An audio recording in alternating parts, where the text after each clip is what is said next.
Checklist.io.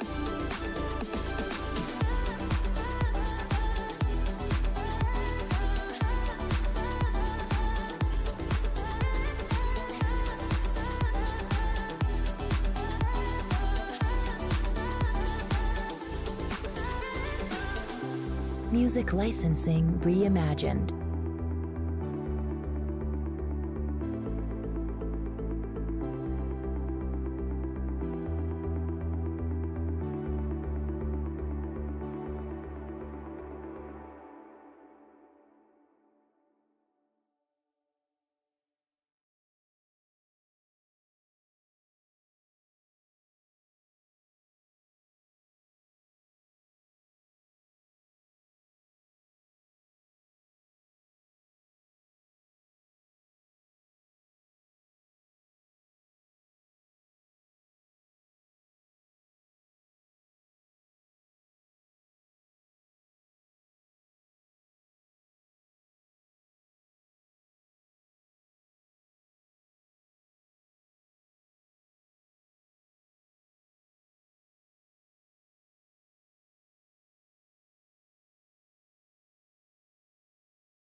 Alright guys, welcome back to, or welcome not back, but welcome to my first ever live stream on YouTube. Trying to figure out the whole chat thing, trying to figure out whether or not I could see the chat.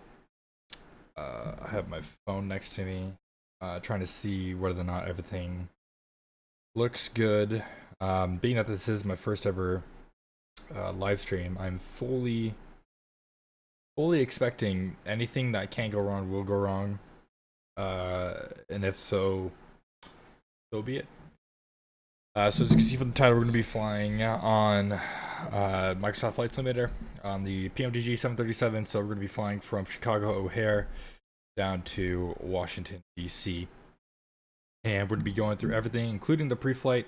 We'll go through the pre-flight go to the pre-flight, look at the weather, look at the paperwork, start up the jet. We're going to be on VATSIM today, so we'll have ATC online, and then we'll take you all the way in to the landing at Washington, D.C. Never been in Washington, D.C. In the sim, so it should be interesting. But yeah, let me go ahead or do another test. I want to make sure I can see chat, 'cause anything, and it seems like.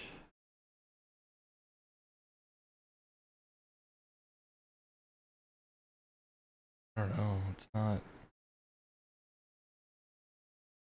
showing on my.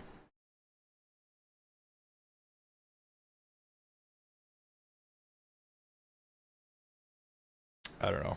The chat's not showing on my OBS. Fine.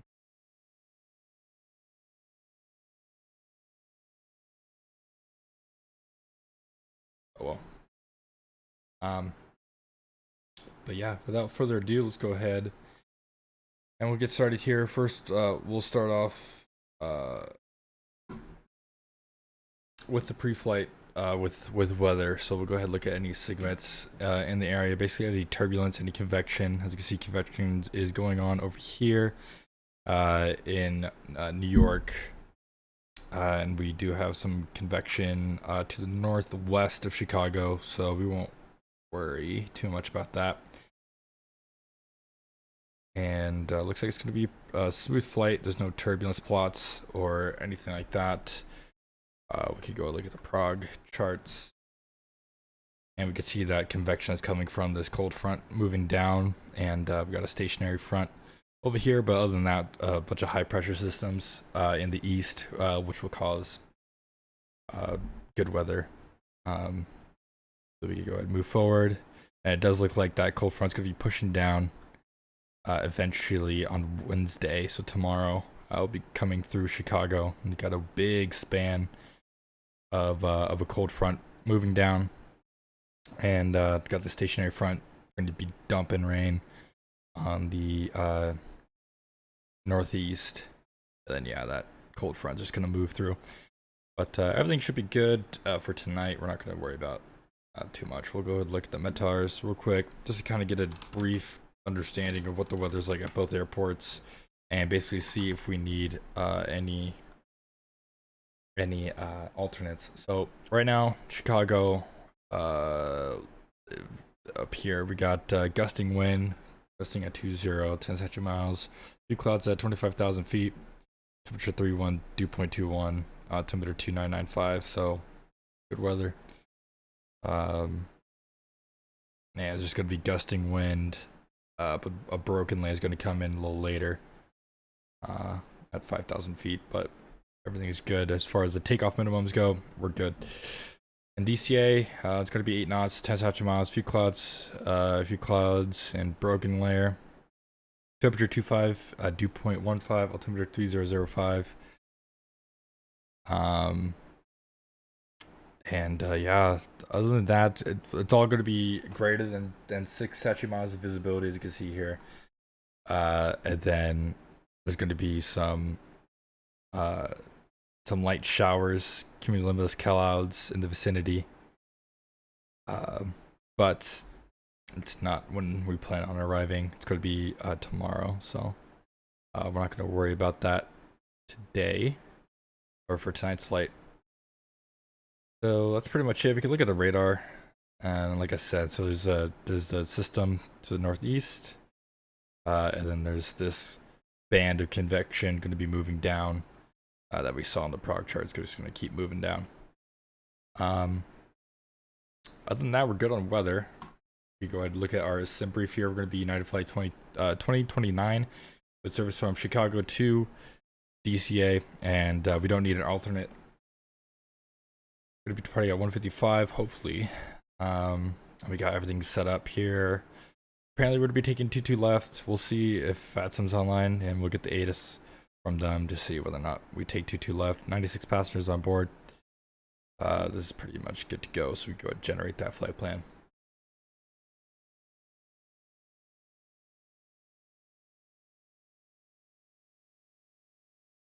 Alright, so we go and pre-file it. Well, we're going to pre-file, excuse me, on FATSIM. So we'll hit pre-file, and like I said, we're going to be United Flight 2029. So we're going to go ahead and open up Pilot here real quick, and we'll get that connected.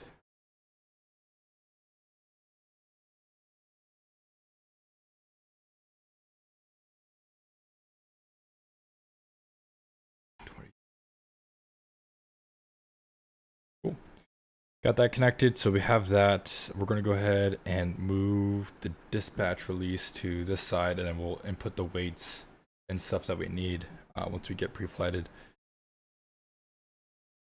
So we close that. Here we can go ahead and get our charts going. So we'll input sim brief, Chicago to DCA, and we'll open this up. Be doing here.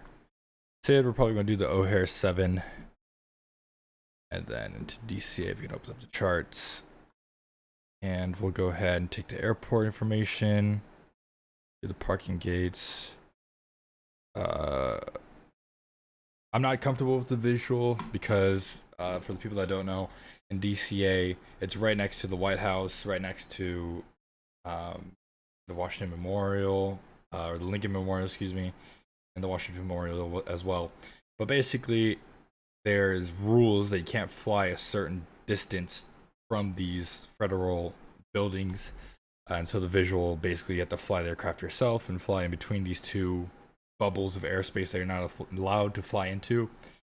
But being that it's going to be at night and I haven't flown into this airport before, I'm just going to do the RMP and just let the autopilot do it for me, and then we'll take off the autopilot and fly in manually. We're taking the Freedom 5 arrival, so we go ahead and do that. And so I'll go ahead and bring this back up once we're ready to brief everything. But for now, we'll go ahead and get into the sim. As you can see, we're in the United Airlines colors right now. Go ahead and get some sound on here. We're in the United Airlines colors. Going to be replicating the United Airlines procedures as much as possible. Obviously, you can't really do everything as realistic in a flight simulator, but we'll definitely try our best. So we'll go ahead and hop into the aircraft, the Boeing 737, and we'll get started. So first we'll flip on the battery, and we have ground power available, and we can go ahead and see that it is we do have voltage on the ground power. But before we establish power to the aircraft, we'll make sure the gear is down 3 greens. Parking brake is set. My rudder pedals are sensitive, so it's gonna take off the parking brake, but I'm not gonna worry about it. Gear down. Like I said, weather radar, excuse me, is an op, so that's just gonna be off. Do the caution, and then we'll go ahead and we're good to establish power onto the aircraft, so we're going to be using the ground power, and we just turn that on. Okay. Now let's see if I can do these. Reset views.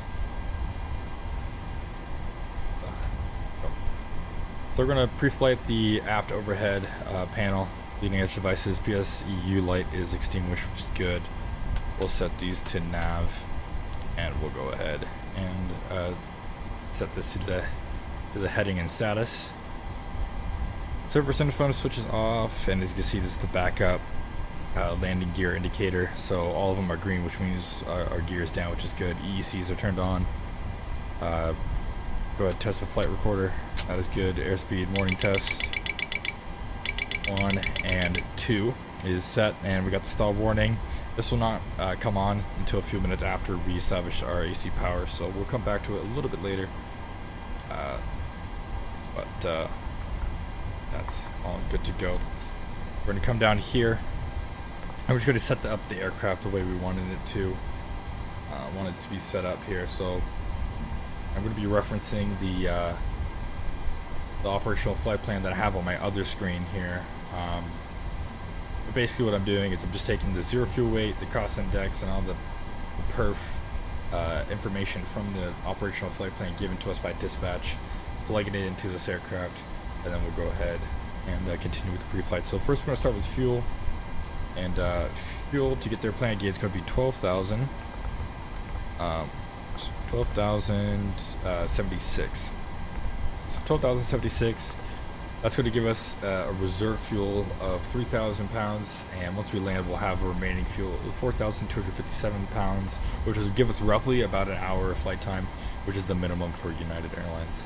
So we'll go to payload now, and we're going to change our zero fuel weight to be 106.2, or round up.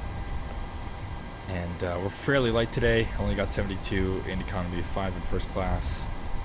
And you can see our forward cargo and our aft cargo there.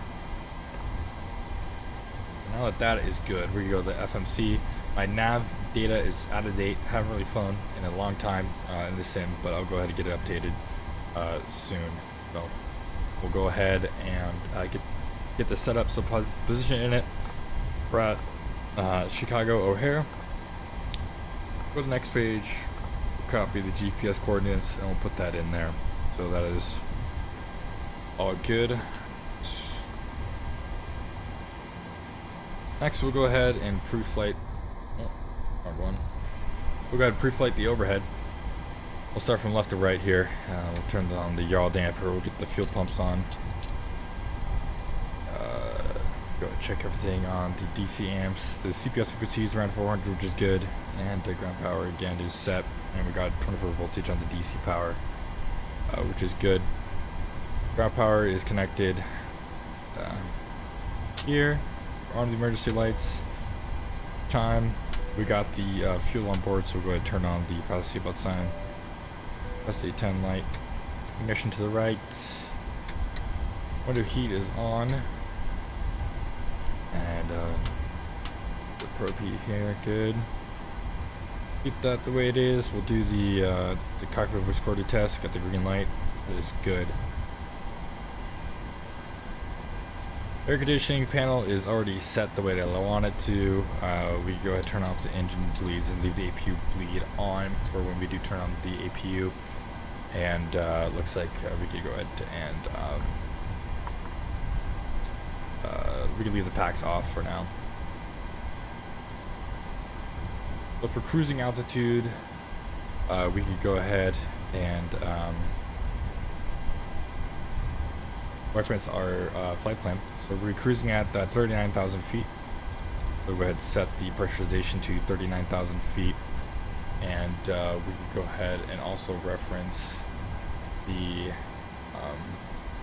landing altitude, or elevation, excuse me, at DCI 14 feet. So we can go ahead and just set 50. We got our position light set to steady. Anti-collision's off, logo light will be on, wing light off, and everything there is good to go. Here.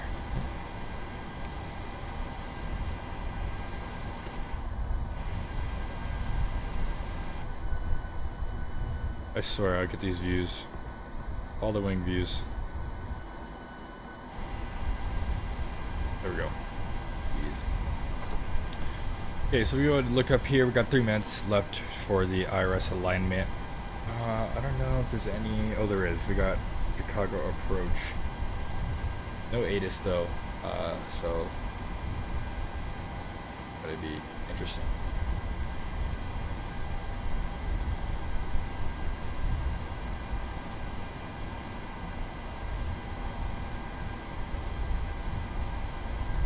Next, we go ahead and set this to RTO. We could go ahead and test the lights if we wanted to, just to make sure that all the bulbs of every light in the cockpit does not need replacing while we're on the ground. And we'll call that good. We go ahead and reset that. Test autopilot lights. Go. And we come down here and test oxygen.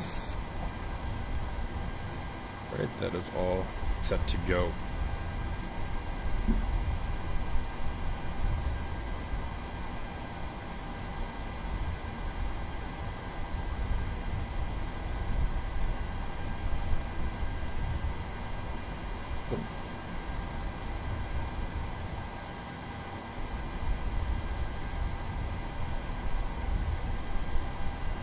The Chicago approach is 19.0, so we'll go ahead and program them in.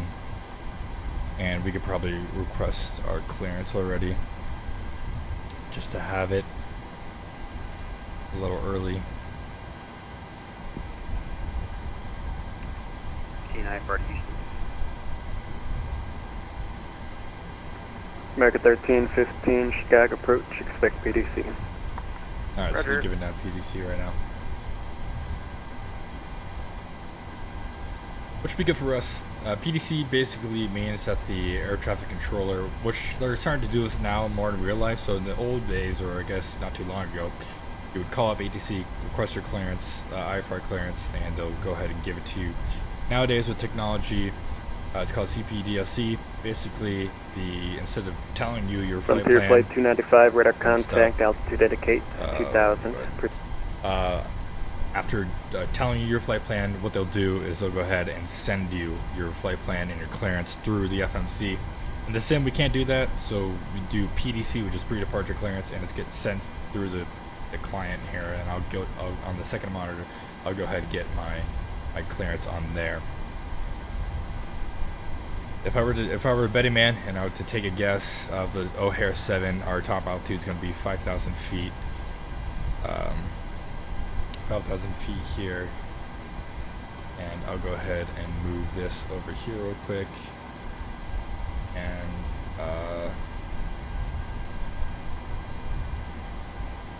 get my charts over here. We'll go ahead and request the clearance to get PDC, And monitor Unicom and then 122.8, good night. we should be good to go. As you can see, our IRS just lined, so we got our PFD and everything is cooked and good to go. Chicago approach is closed. Monitor Unicom 122.8, have a good night. Awesome, looks like Chicago approach is closed. So with that, we have no further ATCs. Looks like we're going to be on Unicom, so we'll go ahead and we'll go on Unicom 122.8. And well, that's that. Okay. Well, that being said, we'll go ahead and go back into the FMC here. We'll do KRD to KDCA. And one thing that I forgot to do is I forgot to send the flight plan to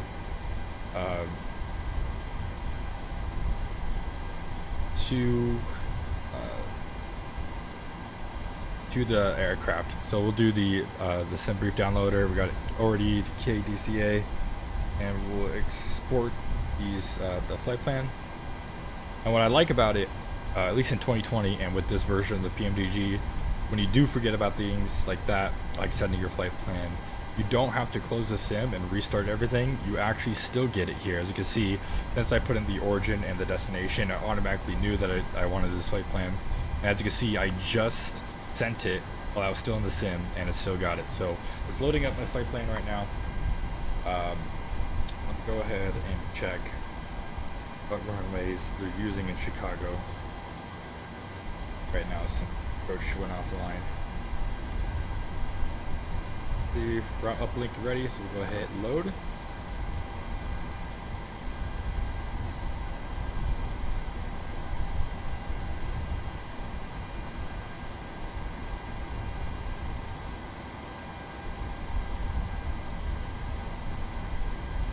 And it looks like we're going to take runway 27 left. Alright. Go ahead and activate that. We're going to head 27 left here. Import that. And we have no Chicago 7. Just basically, Chicago 7 departures is just radar vectors to your first initial fix, which is fine. So we don't have to put anything in for that. But do remember, if you do fly the PMDG 737, you will have to put in your departure and arrival. The sim brief only gives you the meat and potatoes of the middle of your flight plan, so you have to add the arrival and the departure. So we're doing the Freedom 5 runway 19 Bucko, and we said we're going to do the RNAV runway 19 Fergie transition execute. Now we're just going to go ahead and go here and just make sure there's no discontinuities. Go to our route page and hit next. Again, checking for discontinuities, everything is all good. And we'll put in our flight number, United 2029. Perfect. Surfing it. Like I said, we're cruising at 390. Kind of did this out of order. You would come left to right. So plugging in our 0 fuel weight. Our planned fuel is 12 point, what did I say, 12.0. So, and we got 12.3 on board, so we got plenty of fuel on board. Reserve is 3.2 today, and the company gave us a pretty good cost index of 41. And basically, the larger the cost index, the more fuel you use, therefore the faster you go and the faster the flight will be.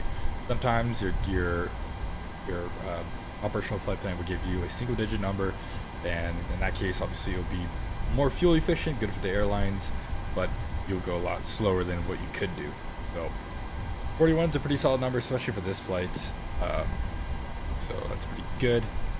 We go ahead and go to the N1 limit. We'll go ahead and do a D rate, which doesn't do anything in the sim, but it's what the real world does. So we're going to do 45-degree temperature D rate. We'll do climb and takeoff. We'll go to the takeoff page. We're going to be taking off flaps 5. This is our CG of 23.6, and we'll get our takeoff trim of 5.1 here in a second. We got Excel height here, 800, 800, 800, which is all good there. And one thing we can do, we go to init, index, approach. VREF 40 is 125, so we'll do 205 as our climb speed. So we go to climb page, 205 slash, and then we'll do 3,000 feet above field elevation. We'll call it 3680. 3680. I'll set that there. And we'll do 250 as our climb restriction there. Perfect. Out of that, we're going to take off. We have our MDDP2 departure set 800, 800, 800. No cutback. So that is good there. We'll go to route takeoff, and we'll go to plug in our speeds there.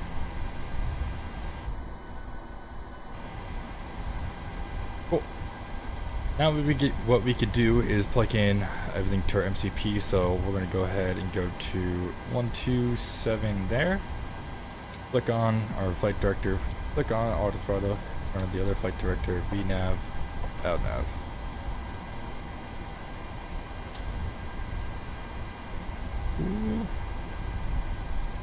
We go ahead and turn on our transponder TA, and we can start turning on some panel lighting since it is getting a little darker here in Chicago.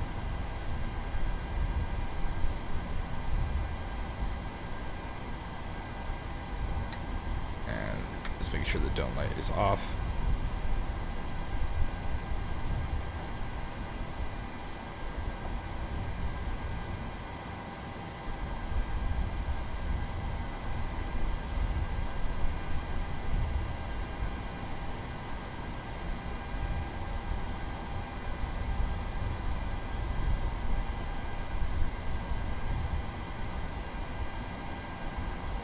Alright, good there. Now we're going to run a few tests here. We got the fire test, so we'll go ahead and go to the left.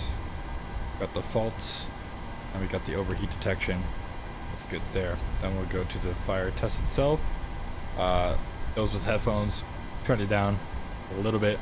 We're going to do the fire test, and it's really loud. Okay. Everything good there. We'll silence it with the master caution, and everything is good. There, we can do the same thing for cargo. Everything's good there. Next, we'll do a TCAS test. We're basically simulating it. This is the first flight of the day.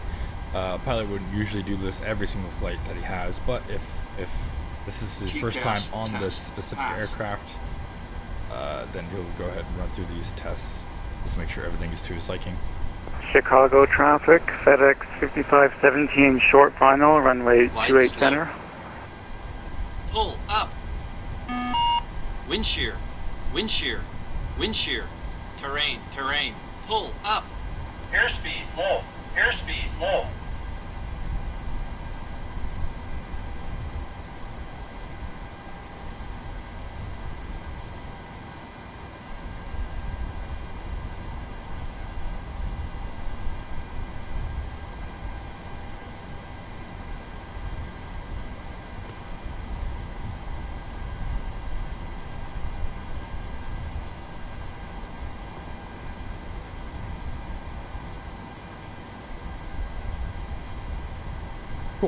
So that test is good. After that, we could go ahead and we could run through the departure brief. So we could go ahead and run through that for you guys. We'll bring the charts back over here. My iPad.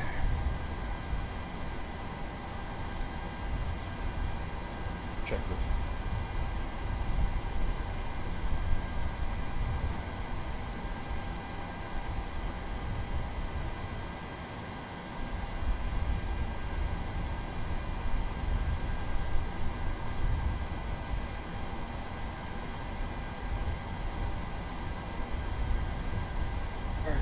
So first we'll go through the departure briefing. We reviewed the dispatch release together. We reviewed the fuel plan together. No maintenance issues on this aircraft, and no MELs. MELs being minimum equipment list, basically a master list of the things that could be broken and you could still fly with it being broken. Basically, if it's something small, you don't have to cancel the flight or delay the flight. You can just go ahead and go without it. There's a lot of what are called redundancies on aircraft. So when you're flying an airplane and something breaks, usually you don't have to worry about it too much because, again, there is a redundancy, which means that there's more than one. No downs, no downs to speak of for our flight. We're here at the Charlie Terminal at Chicago. We're going to go Pushback. We'll do nose to the north. And we'll go ahead and taxi out here, and we'll taxi on to Gulf, and we'll take Gulf down to Papa Papa, full length 7 left. There's no hot spots on the taxi route out of here, so we have nothing to be concerned about, and no departure obstacles that we have to worry about. Next we go ahead and look at our departure, but before we look to our departure, a few things about the projected takeoff and evacuation. Anything below 80 knots, I'll go ahead and reject if I hear anything or anything kind of goes wrong. I'm not feeling it. Takeoff warning configuration, anything like that, I'll go ahead and reject it before 80 knots. Anything after 80 knots but before V1, which is basically our decision speed, I'll go ahead and reject for fire if the engine's on fire, anything's on fire, failure, anything's failing on me, fear, I feel like the airplane is about to break apart, or wind shear. So those are the 4 things. If that happens, I'll go ahead and reject.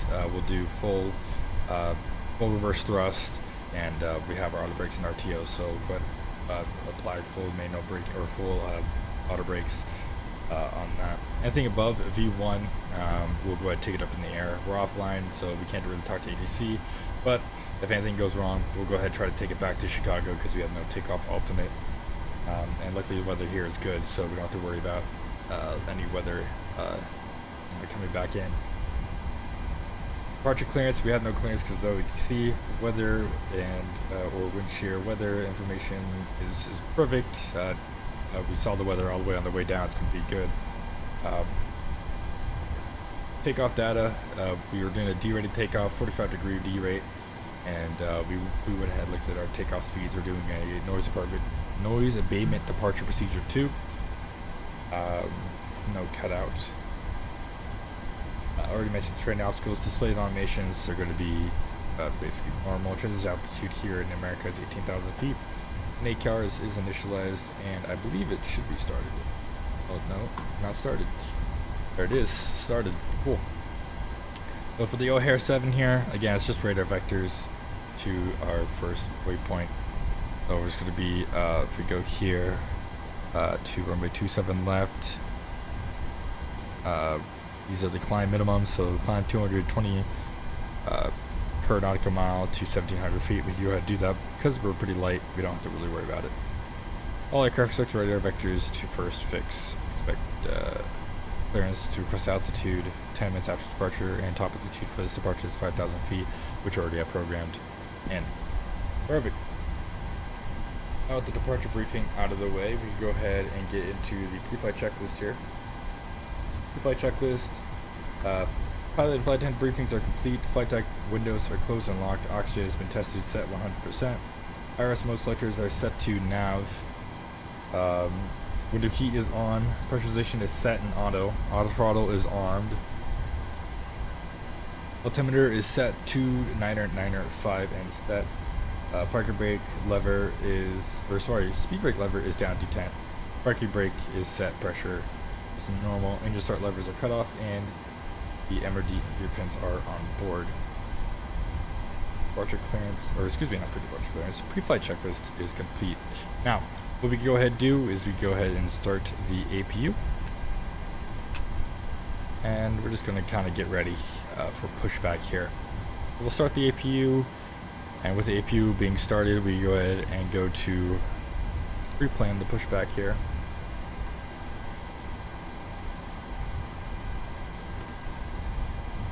Now, it's a lot of information. Kind of maybe might be going over people's heads, but it's fun to simulate real world operations.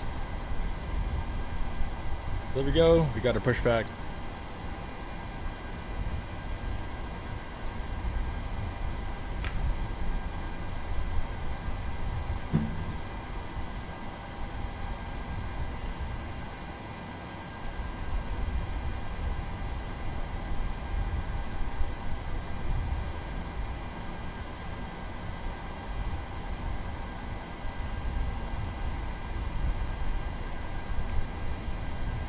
Alright, so now what we could do, we could go to our ground services and we could go ahead and release the jetway, first of all.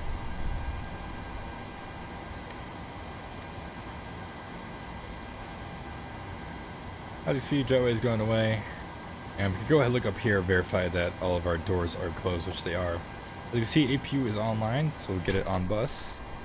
There we go. So now the aircraft is powered on the battery and on the APU. The APU is just basically this little engine that's in the back of the plane. This is the exhaust of it right here. You can see the heat coming out of it. But basically this little exhaust, there's a little mini engine in there that basically provides electrical power and bleed air to the 737. And depending on the altitudes, I don't remember the altitudes on top of my head, but at certain altitudes it does specific things. But here on the ground, it provides bleed air and provides electrical power.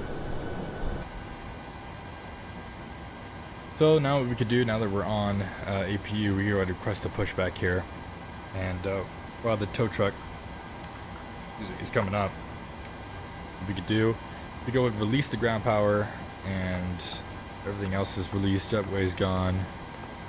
So that is good. We go ahead and remove the chocks. That will disconnect everything from our aircraft. And like I said, all the doors are closed as well. So that is good to go.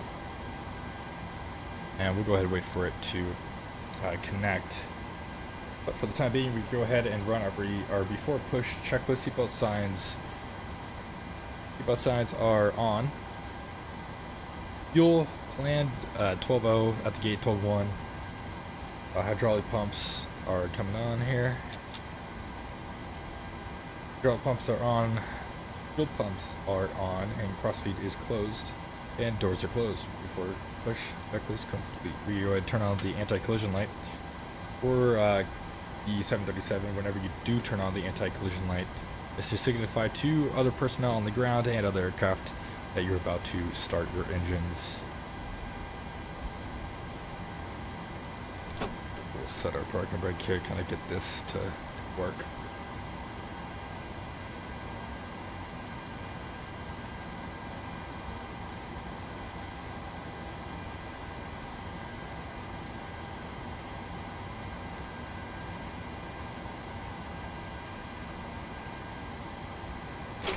We'll go ahead and release the parking brake. So now this type of tug is kind of unconventional. They usually wouldn't use this tug, I would think, but basically it lifts up the nose of the aircraft and it pushes us back. But usually it's just like a tow bar connected to the nose wheel. So we're pushing back here. Traffic American 1315, taxi 22 left over. So what we could do, so as you can see, we got our position light on. And we already had our packs off just because it's pretty cool right now. I mean, it's 34 degrees Celsius, So if it was really hot or really cold, I would go ahead and turn on the packs before engine start, kind of let the cabin get cool, but it's a pretty mellow temperature, so I didn't even turn on the packs. The packs are basically the air conditioning, so it's like if you go into your car and it's not that hot, but it's not that cold, you don't really need the air conditioning on. But anywho, you need to turn off your air conditioning to get bleed air from the APU to start the engine. So by doing that, we'll go ahead and turn on the APU bleed air, which is already on, and we go ahead and set engine number 2 to ground. We'll set that to ground and we'll monitor the engine display here. And as you can see, the N2 is starting to rise. I'm going to wait for around 25%. Looks like the pushback is stopped.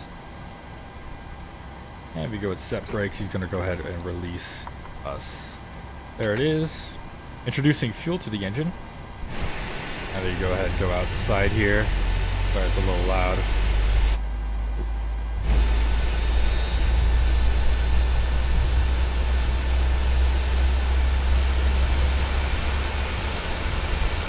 As you can see, the engine is starting right there.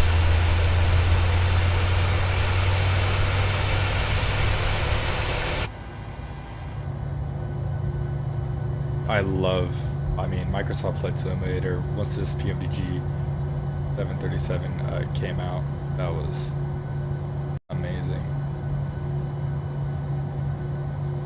Sorry about that. I just extended my chat here, and I just saw a couple of people are in the chat here. King Loom Sour, and the UVA test. TJ, thank you so much for the test. I do see the chat. It just took a little bit. That's just on my end, I think. But hope you enjoy. You don't have to stick around for the entire flight. No, it's a little longer flight. But I do appreciate you guys being here. So thank you for that. I appreciate it. Get some nice wing views here. Solid stuff. Good stuff.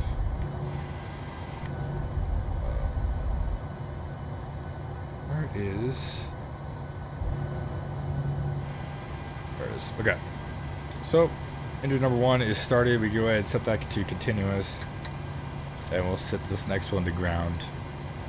And we'll be starting up our number 1 engine over here.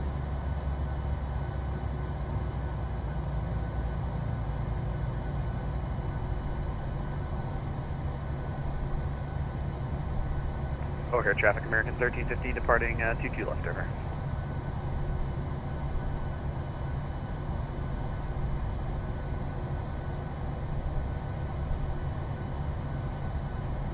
Okay, so now we can go back. We'll apply some fuel.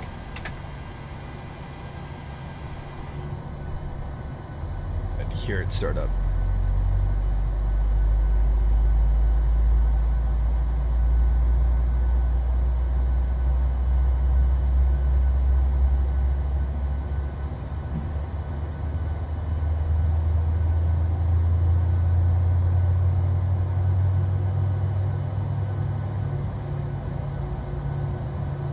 Looks like the webcam froze up on me, huh?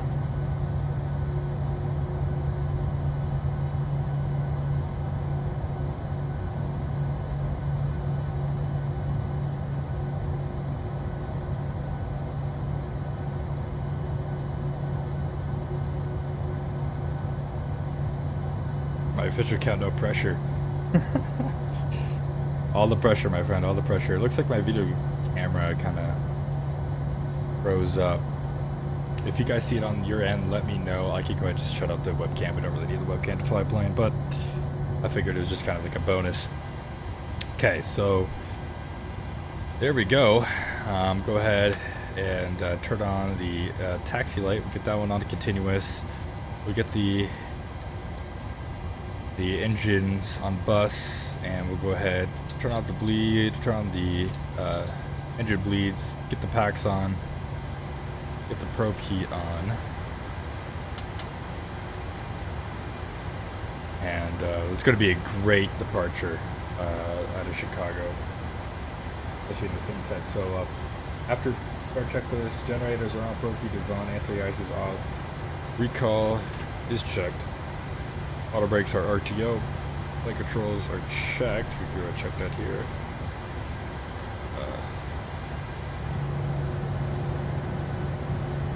Alright, it's frozen, no worries. But just kind of turn it off. But thank you so much to Pilot 737. Thank you. It's good to meet you too.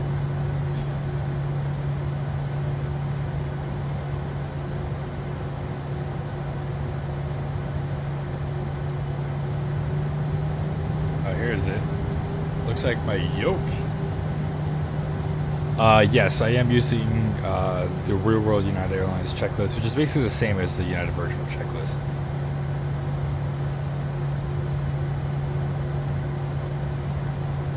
Okay.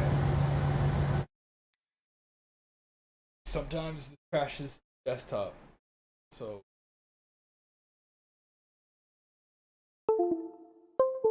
plug it in.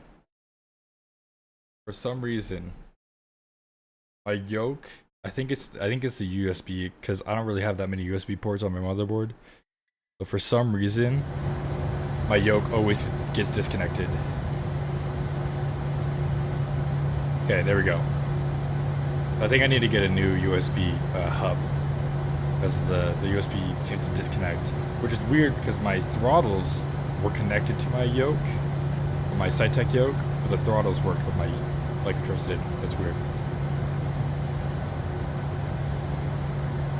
Yeah, it's weird. I don't know why. That's just me. That's not the plane or Microsoft Flight Simulator. It's just, I think it's my USB hub. It's pretty cheap.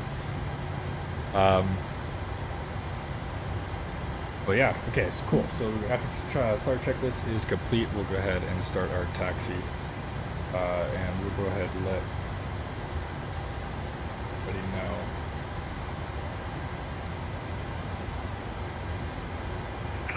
Midway traffic number 359 Alpha Echo, taxiing to IFR, departure runway 22 right via Yankee 6, midway departure. I believe so. My USB hub is connected to a 2.0 port, and I believe my USB hub is all 2.0s, so I think that's why. And my mic and my headset are both USB and not 3.5mm jacks. So I kind of used my I used my mic and my my VR, my mic, and my headphones for 3.0.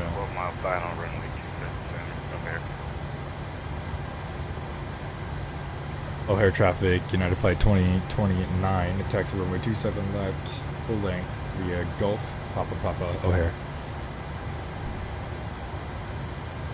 Alright, we'll go ahead and get started on a taxi here, bring up the throttles. Make sure to park brake.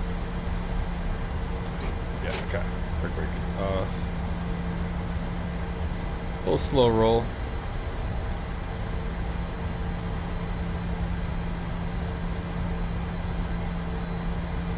You go into the streaming views like that.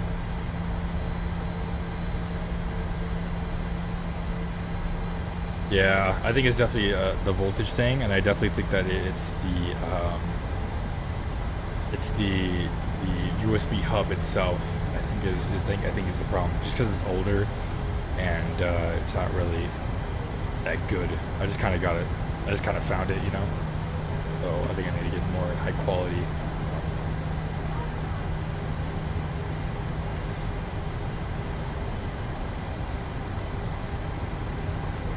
And I'll definitely go to the UVA streaming channel once I depart and get autopilot on. I'll go ahead and get into the channel, 100%.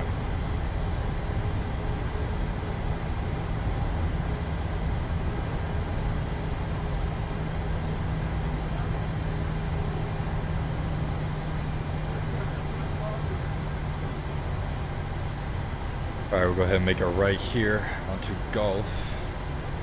Okay, make sure nobody's coming. And and we'll run through on the straightaway. We'll go ahead and run through. Is there really this much people landing?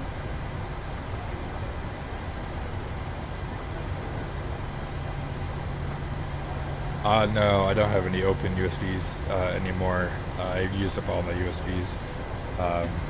But when I connect my SciTech yoke, the SciTech yoke itself also has other USBs, so I plug in like my throttle quadrant and O'Hare whatever traffic, flight American control 491, USBs I need 8 mile on my final SciTech, so case, including my O'Hare. rotor pedals and stuff. O'Hare traffic United 537, 5 mile final. Alright, so while we're on the straightaway, this is very dangerous, but I don't have a second pilot. We're going to go ahead and run through the first part of the before takeoff checklist, which is basically just some final weights. So we'll go ahead and go down here. We'll go to the inner page. We got our gross weight 118.2, zero fuel weight 106.2. There. Takeoff speeds V1 119, VR 121, V2 127. Trim is 5.1, flaps 5, and full leg over 27 left. That's good there. Thrust reduced 51, or excuse me, 45 degree reduced thrust, and N1's going to be 92.0 for departure.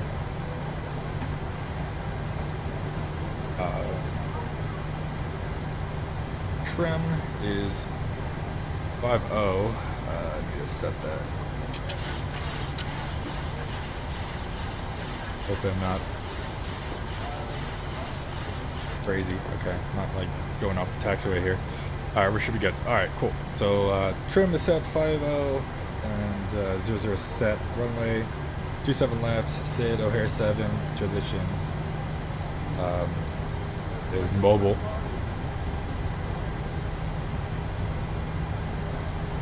MSFS V2 VNAV is armed, and LNAV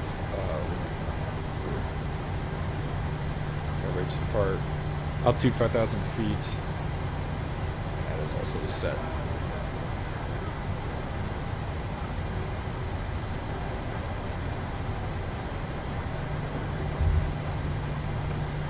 Do I have option for digital standby horizon?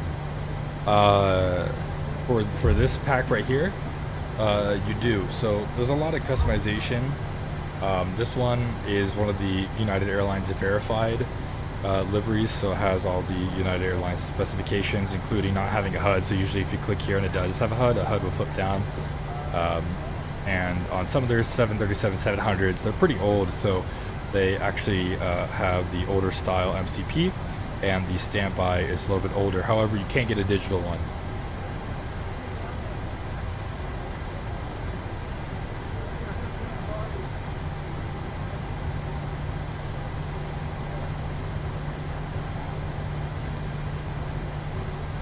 Yeah, okay, so only my puddles should be plugged in.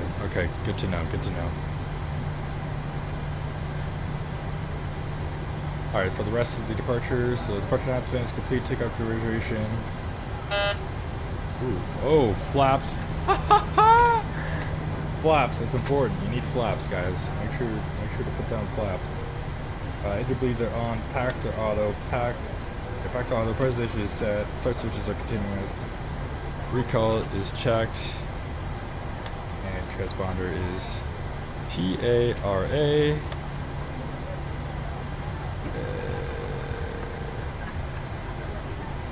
O'Hare traffic United 537, 327 center. O'Hare.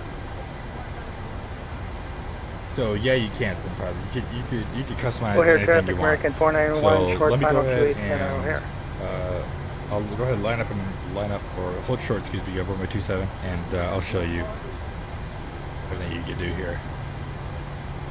Okay, so alright, I have flaps now. Cool. Flaps 5, green light. Awesome.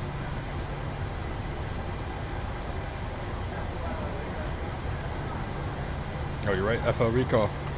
There it is. O'Hare Set. traffic United 537. Okay, so I'm going to hold short here for a second and kind of show you. So if you go here, menu, just like any other PMDG aircraft, you go to menu, PMDG setup, aircraft equipment. As you can see, so Honeywell and Collins. So if I switch to Collins, proceed. Alright, so back up. I'm still in the United livery. And now it's a modern. And as you can see, all my inputs are still the same. So 5,283, 127.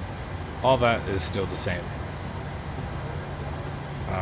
And then go back to Honeywell.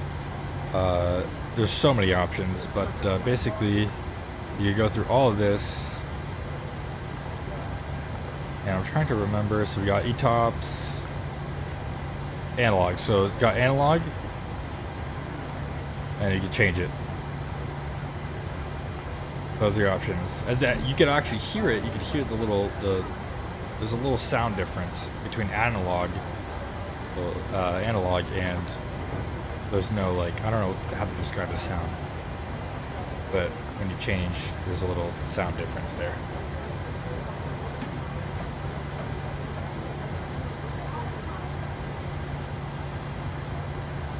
Yeah, so there's the digital horizon right there. Obviously you got the approach mode, and you can turn up the brightness, turn down the brightness right there, I believe, and the barrel and stuff like that. And then obviously you can go ahead and install a HUD if you want. Again, United doesn't use the HUDs, but I don't know, if you feel like you want to use a HUD, you can. And there you go, that's the HUD. And I believe up here is the brightness knob, so you go ahead and turn down the brightness. I don't know if it works, but there you go, you have a HUD as well. So go turn that off, go back to standby or analog, and we're ready to go. O'Hare traffic United 2029, taking runway 27 left departure, O'Hare 7. O'Hare. Yes, so all that, I'll go over that as well once we're in the air, but you could also change, like I said, the fuel quantity and stuff like that on this aircraft as well. The lights going. And we go and turn off the view.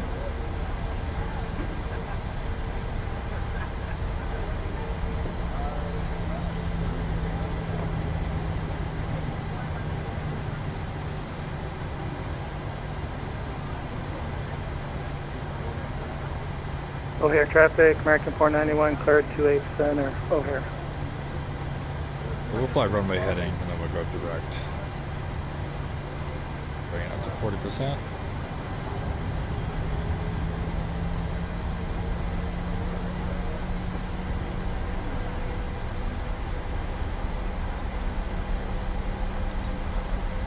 And Toga.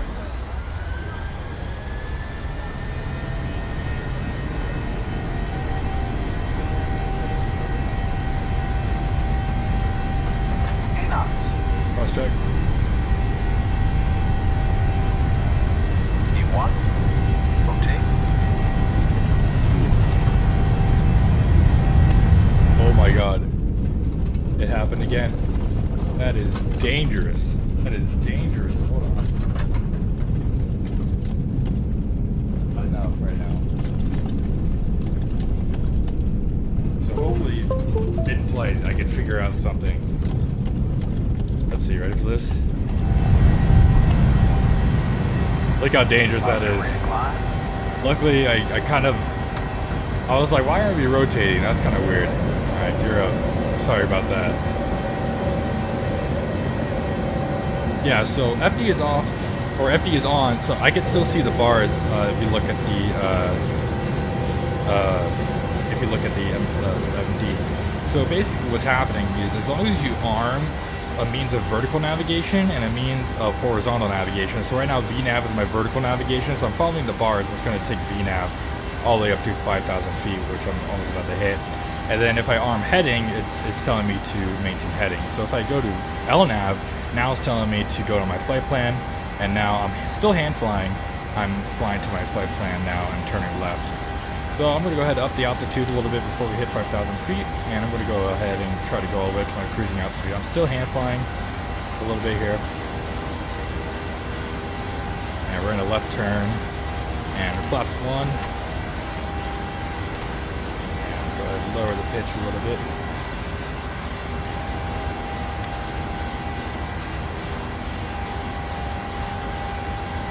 coming, keep it coming.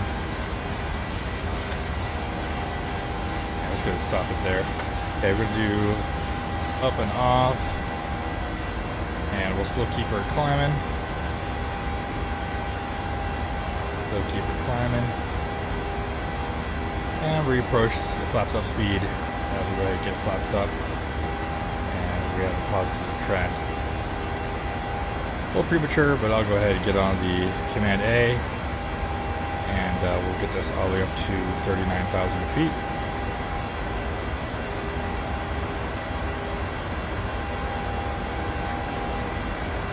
The question, you got that? Try and unplug everything from the plug and stuff like that. Yeah, I will.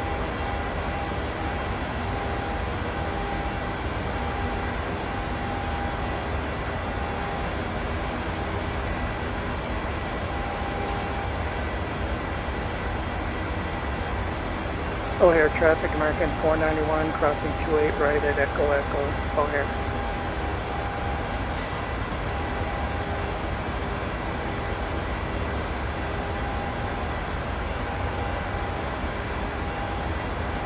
After takeoff checklist, when the bleeds are on, packs are auto. Packs are auto. When the bleeds on, gear up and off. And the flaps are up, no lights. After takeoff checklist complete. Crossing through 10,000 feet, we'll go ahead and get the retractable O'Hare and gear up. traffic, American 491, clear 28 right, O'Hare. And we can go ahead and out there to start levers. Start switches. Yeah, I'm using OBS, so right now it's kind of stuttering. I have a i7 9700K and a AMD 5700 XT. I'm trying to save it to get a 3080 right now. I'm streaming and flying on the same computer. Right now, OBS is giving me 59 FPS, but it will get kind of buggy, and it will go a little bit lower than that. Right now in the sim, you get 30. Without streaming, I probably could get high 30s, low 40s. But obviously with streaming and stuff like that, and on bad sim and traffic, it's a little less. So obviously the goal is to get a 3080 to help out a little bit. And I know streaming is more CPU based, so I'll try to upgrade my CPU maybe to an i9 or maybe to a I don't know, maybe get an AMD CPU. Kind of just depends. We'll see.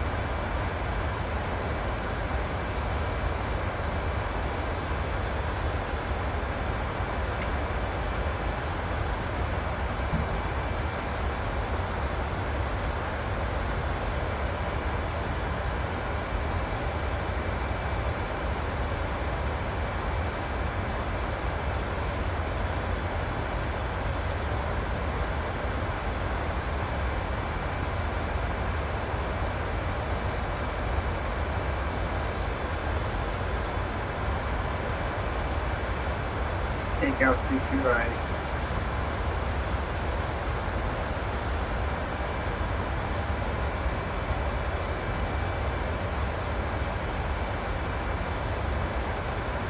Oh, trust me, me needing an NVIDIA card is beyond true. I mean, I kind of got this because this was like in the midst of the pandemic and I couldn't get my hands on any new card, so this was kind of like the next big thing. And I only got it for like $600. I was like, I'm just gonna get this one. Which, looking back on it, I'm honestly kind of glad that that I got this graphics card, just because it runs. So I run like Call of Duty and Microsoft Flight Simulator and DCS and stuff like that. So luckily, this card can handle that. I still get good, but relatively good FPS on all the games I play. So, and before this, I had a 1060 6GB. So to go from 6 gigabytes of VRAM to 8 gigabytes of VRAM, and to go up a whole generation, it was a huge upgrade. I got at least 10-15 FPS boost with it. So I definitely wouldn't regret it. The AMD like drivers and stuff like that are not the best. I've had a couple of crashes already with the drivers. I'm crossing my fingers it doesn't happen today. But I'm desperately missing the NVIDIA side of things. So I definitely can't wait to get a 3080. Even with the 40 series coming out, I'm just going to get a 3080 and just hope that people getting the 40 series will just want to sell their 3080 really quick, and hopefully it'll drive down the price even more a little bit. So I'm trying to get a 3080 with the i7, because I feel like the i7 9700K not that bad. It's like 3.5 megahertz, so it's not too bad.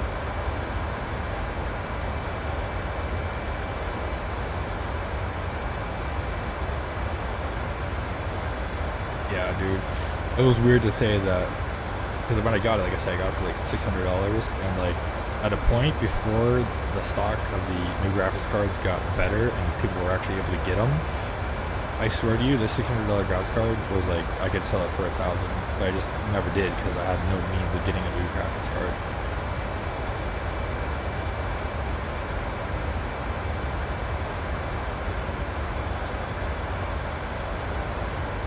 And yeah, I'll definitely check out my friend from Xbox PC.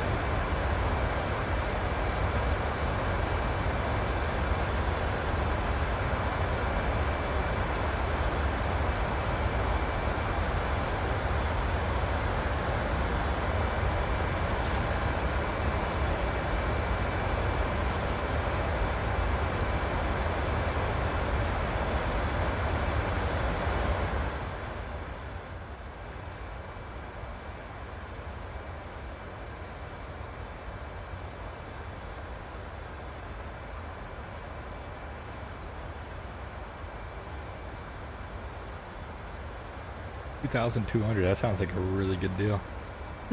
That sounds like a really good setup. Awesome. Awesome.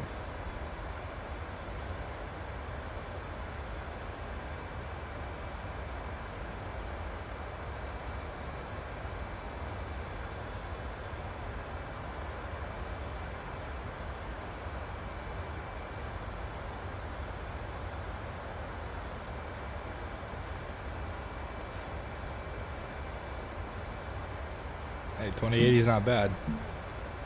2080 is not bad at all.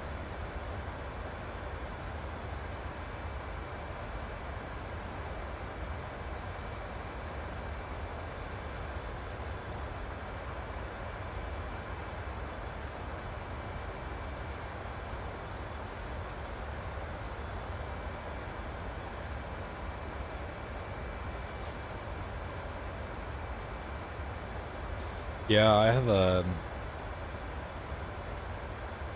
Lee. I have a Lee case, and it's huge. The 5700 XT that I have is a triple fan, so I wanted to make sure that was huge. I mean, it's practically like a fish tank. But yeah, I have plenty of room for future upgrades, so it's definitely future proof. Yeah, I try to keep my RBG to a minimum. I mean, the RBG that I do have, it's all white. So it's like a white and black type of deal. My fans are all like white colored, and they're not really throwing up different colors. And then my CPU is liquid cooled from an AIO.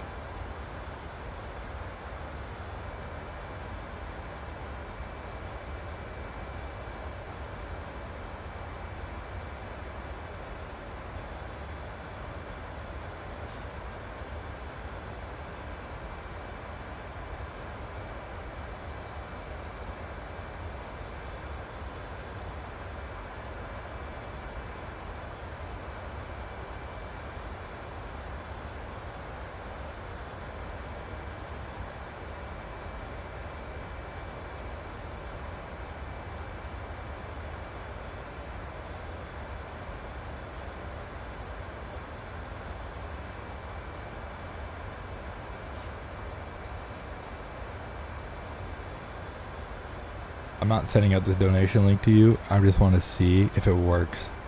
I'll be honest. I just want to see if it's clickable. Just for future streams. I just want to...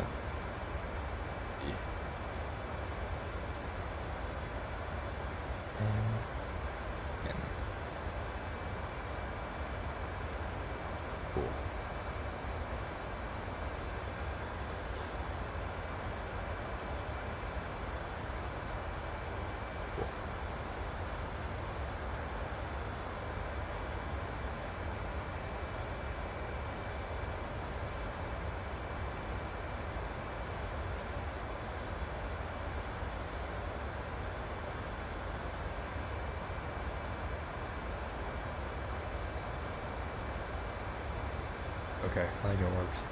Sick.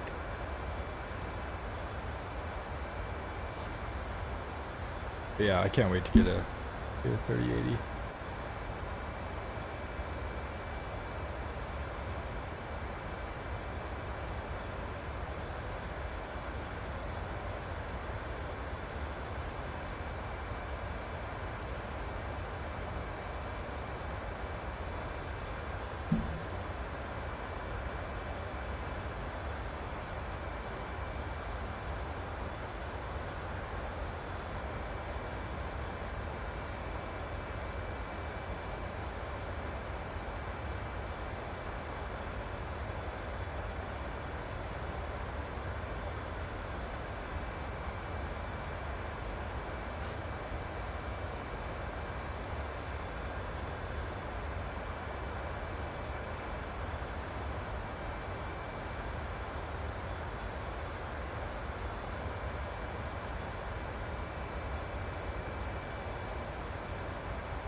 Okay, perfect. Thank you so much. I was working on like setting up alerts too for like even just like subscriptions, just like if somebody wants to subscribe. But I wonder if I don't know if they work because I tried logging in with my other YouTube account and unsubscribing and then resubscribing to me, but my alert didn't pop up. So I wonder if I had to change something.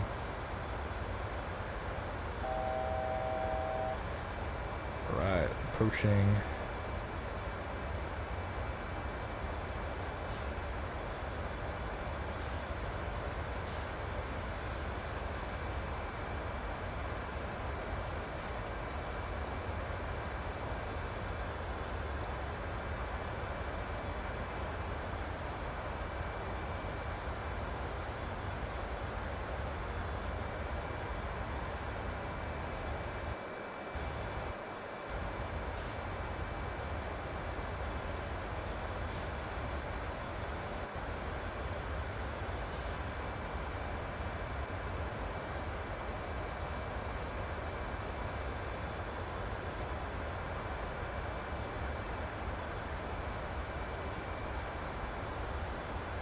Oh, no way it does? Okay. I'll check it out. I don't know, I was just following some YouTube video tutorials on what to do.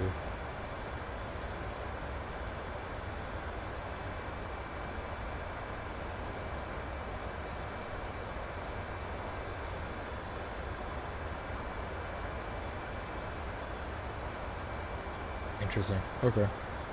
I'll definitely look into it.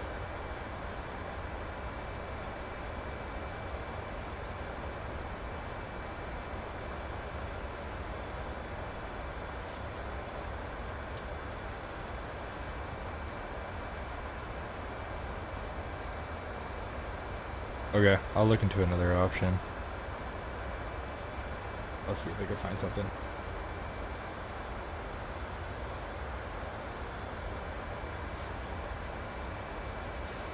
Yeah, I'll look that up.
Okay, so it looks like I just looked it up. To get monetized on YouTube, I need 1,000 subscribers and 4,000 hours watched on my channel.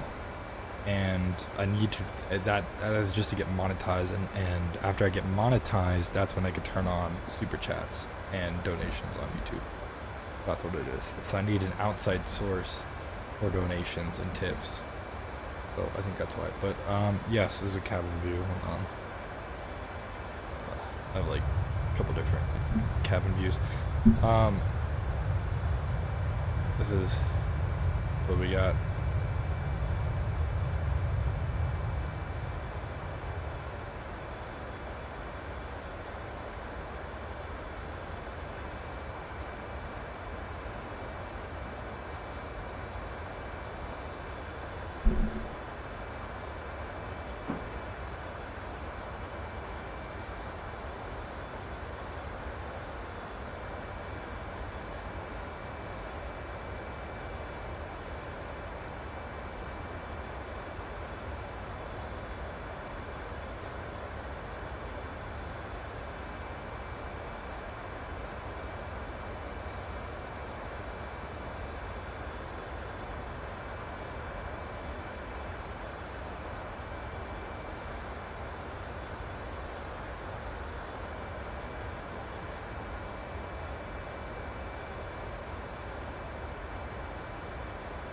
Yeah, it's pretty plain Jane. Not too much to look at.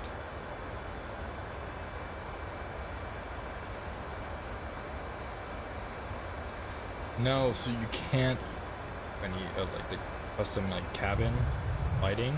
But I was confused about that too. But I hear in future updates they'll allow you to turn off, turn on, means lighting and stuff like that. That's what I hear.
Yeah, so I think they're going to try to replicate what the Zebo did with the lighting with the bright and the dim and all that stuff. I'm pretty sure. I'm hoping they do, because that would be, I'll add a little bit to it. As far as donating goes, it looks like instead of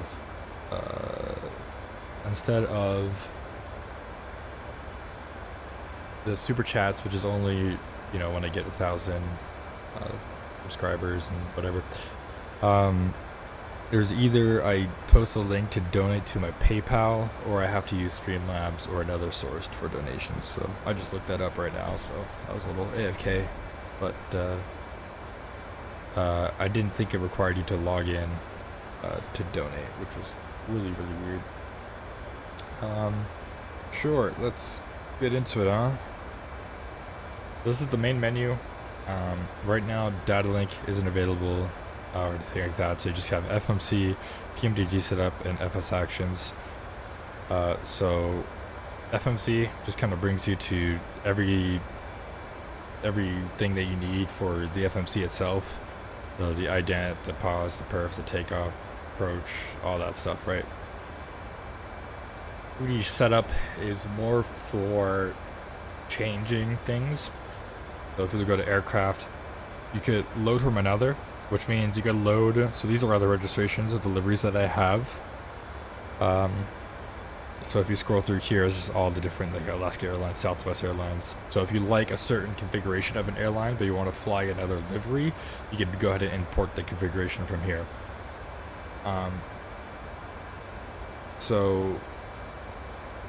Restore original means that in case you did change it from another aircraft, like a Southwest livery to a United livery, if you hit restore original, it'll bring it back to the United Airlines configuration.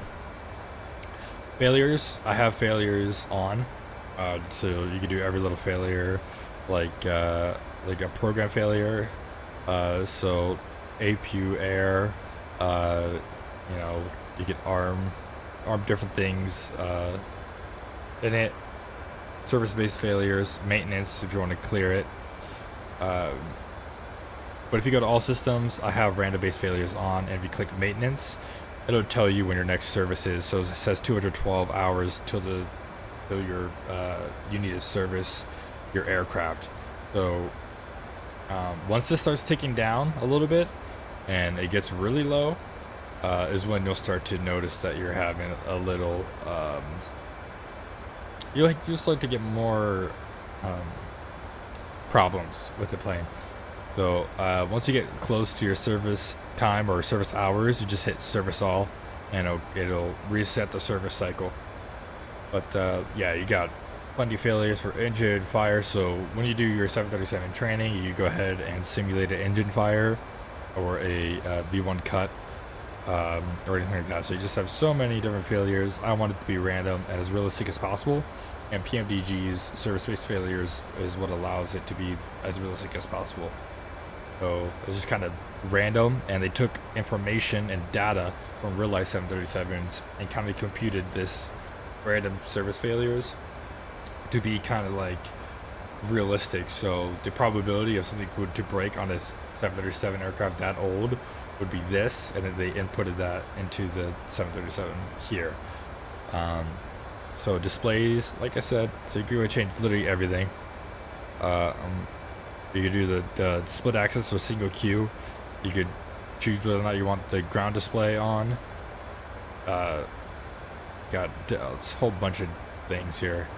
2500 alert, and the EFIS map stuff, and then a whole bunch of other stuff here. I honestly couldn't tell you what everything does, but I guess it's pretty self-explanatory. But yeah, it's amazing. You can change right here.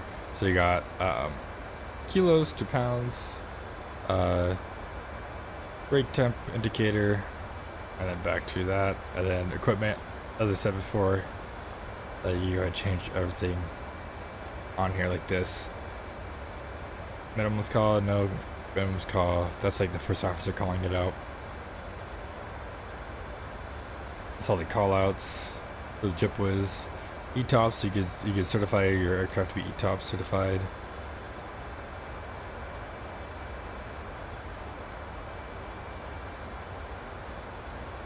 And there's analog to yaw damper gauge. HGS, this is the HUD. Control field package, you could do that. Flight test package, different brakes, sort of light package, eyebrow windows, cabin layout, 2 class or single class, air stairs, cutoff switch, old or new. So the new is like the max, where it has that little knob. Yoke checklist, headrest, Wi-Fi antenna, auto ignition. What's up, Oliver Smith? Welcome into the stream. My webcam was on, but it froze, so turned it off. Welcome. So yeah, there's that. Went over options. So the next cool thing is if you go to FS actions, you got the fuel. So this is your total fuel. Polar package, I'm not too sure. I didn't see a polar package. Did I see a polar package? I don't know. But for fuel, you can set full, 2/3, 1/3. Just kind of quick like that. And level, I have 16% of fuel. That's basically what that means.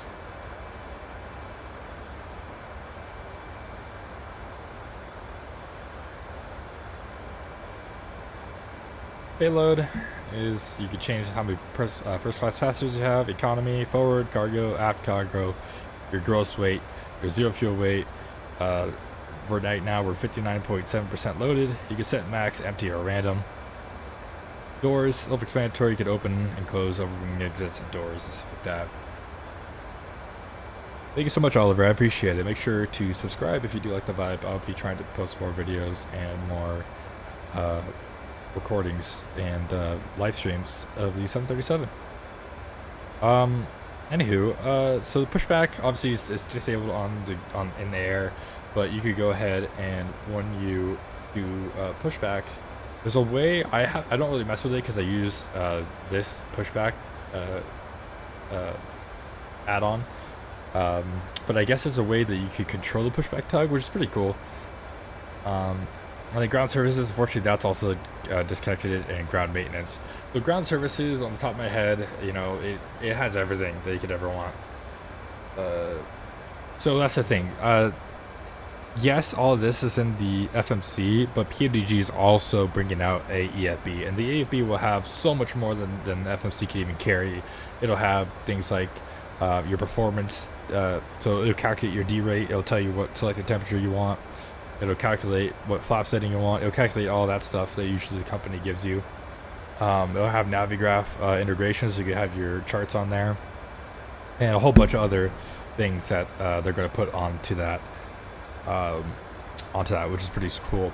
And with the ground services, you could actually set up a turn, so in a certain amount of time, it'll go ahead and turn the aircraft, which means it'll get it fuel, it'll load up the bag, it'll load up the passengers, and it'll get everything turned, and it'll do everything for you, so you don't have to select it and deselect it, if that makes any sense. So you don't have to like select the catering trucks and then deselect the catering trucks. It'll automatically do it for you. Same with the fuel, same with the portable water, and it also has laboratory services. It also has a cleaning crew. So the ground services on the PMDG is really extensive. So you have ground power. Obviously you have chocks, you have ground power, you have air conditioning. You have, like I said, the cleaning crew. So a cleaning truck comes up to the aircraft and loads in the cleaning crew. It has lavatory truck service, as water truck service. It has 2 catering trucks, 2 belt loaders, 2 baggage carts, or like a train of carts. And then it also has a fuel truck, a realistic fuel truck, and a whole bunch of other stuff. I mean, the ground services is amazing, and it's honestly my favorite to use, especially when I'm trying to do realistic operations as an airline pilot. Hopefully we get the PMDG for Xbox. I play on Xbox for now, and it has many issues to say for PC. Yeah, I honestly, I don't have much experience with Xbox. I've been flying flight simulators on PC ever since I got into them. But yeah, I hope the PMDG gets a little bit better for you guys on Xbox as well. Yeah, a PC is definitely the way to go, because I think PC will give you more access to a lot more things. For example, free repaints, because I think with Xboxes that I've seen on the marketplace, you have to like pay for like repaints and stuff like that, whereas PC you can just download them for free and drag it into a folder. So I don't know, maybe I'm wrong, but it just seems that way. And then, you know, with PC, a lot of third-party add-ons might only make, like the Phoenix, for example, they only made it for PC, so the A320 is only for the PC. So having the PC is definitely what I would recommend. But I know it's ridiculous. Yeah, like some pilot said, it's super ridiculous. So don't feel bad like if it takes a long time for you to save up, because it's ridiculous right now. So one advice I would give you, especially for PCs, is be patient. You'll definitely find the right deals eventually, I promise you. You just want to be patient, because as soon as you see something you like and you spend a lot of money on it, you might not regret it, but you'll definitely waste a lot of resources on one item when you could be waiting for good prices on things and slowly get each item.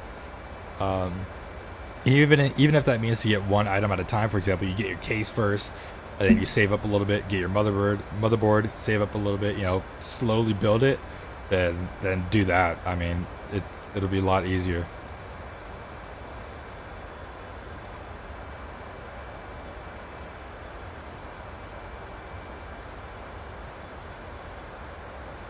Yeah, my setup is around 1500, I would say. So I have a Lian Li case. I have I'm pretty cheap fans.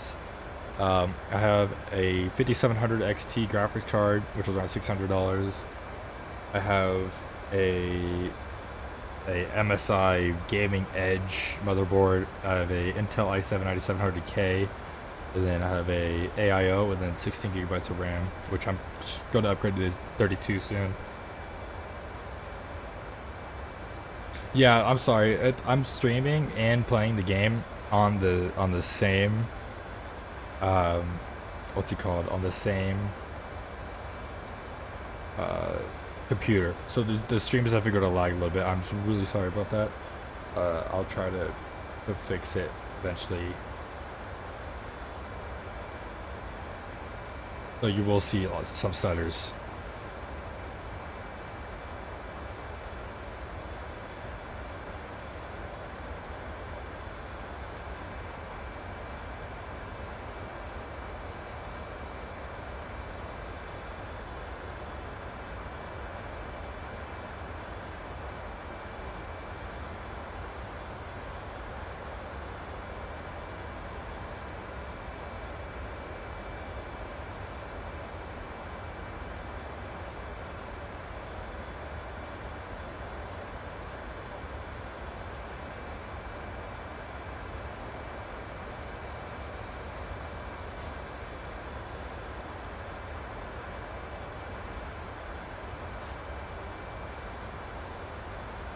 So no, you cannot request ATC through FMC. Unfortunately, it's not an option right now, and you can't request ATIS or even a METAR through the FMC, just like you can in the Zevo. I know that. However, what you can do is if you go to vPilot or whatever client you use, and if you double click on ATIS, it'll give you the ATIS information without actually being on the frequency. So, you know, for Toronto, you got information echo, blah, blah, blah.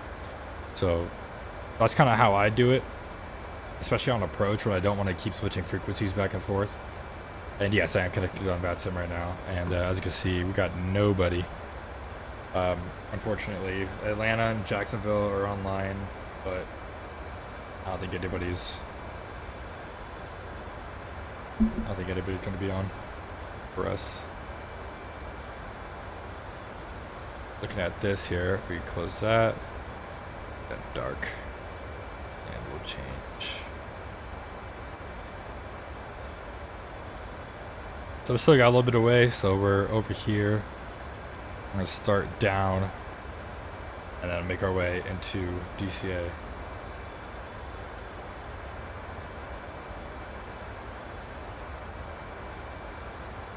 Yeah, if they have ATIS available, you're right, it's very rare.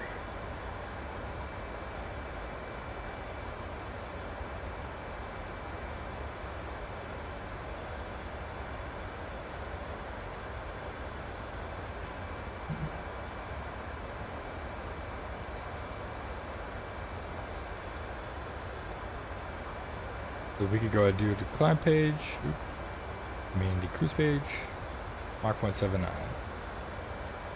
So if we look here, 0318 Zulu, so at 8:18, we're going to be 8:18 Pacific Standard Time, 8:18 in the east is 11:18.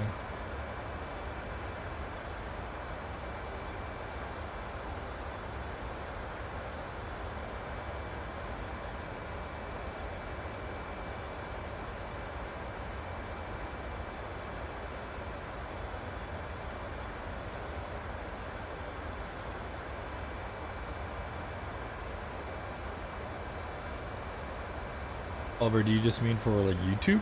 You could change your YouTube name and logo. And what you're chatting with right now, I think, would be your YouTube account.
Like, so maybe the Sky Pilot.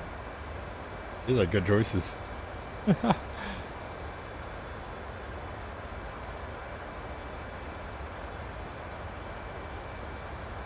That's funny.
That's awesome.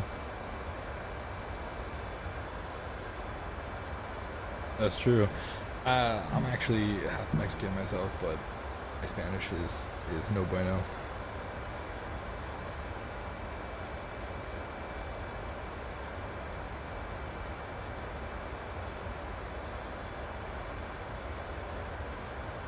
You're saying 90%. That's pretty good. That's more than me.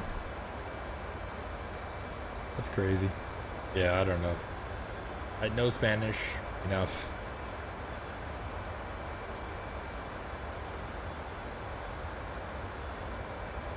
Bienvenido, señor.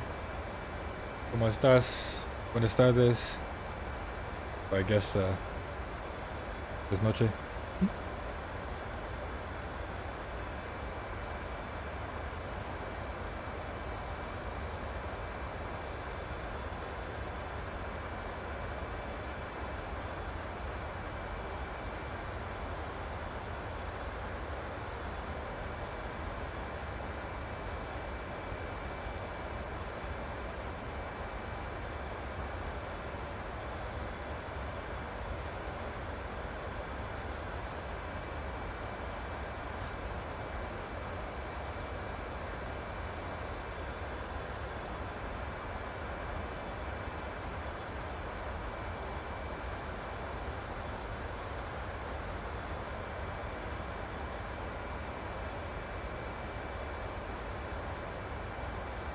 You need to do your homework. You need to do your homework for tomorrow because you are tired. Saludos de Brazil. Hey, what's up? Welcome from Brazil. I think you guys, since you guys started talking about or speaking in Spanish, I think YouTube was like, let's send it to all the Latino countries. That's funny. Welcome from Brazil. That's awesome. That is awesome. Alright, for everyone checking in, this is kind of where we are right now. So we're coming down here, and we're going to be starting our arrival soon. So we can go ahead and take a look. Yeah, we're starting our descent real soon. So let's go ahead and take a look at the arrival. The arrival into DCA. So we got the Freedom here. So starting at 310, and so final altitude is going to be 6,000. So that's exactly what we're going to do. So we're just going to set 6,000 here.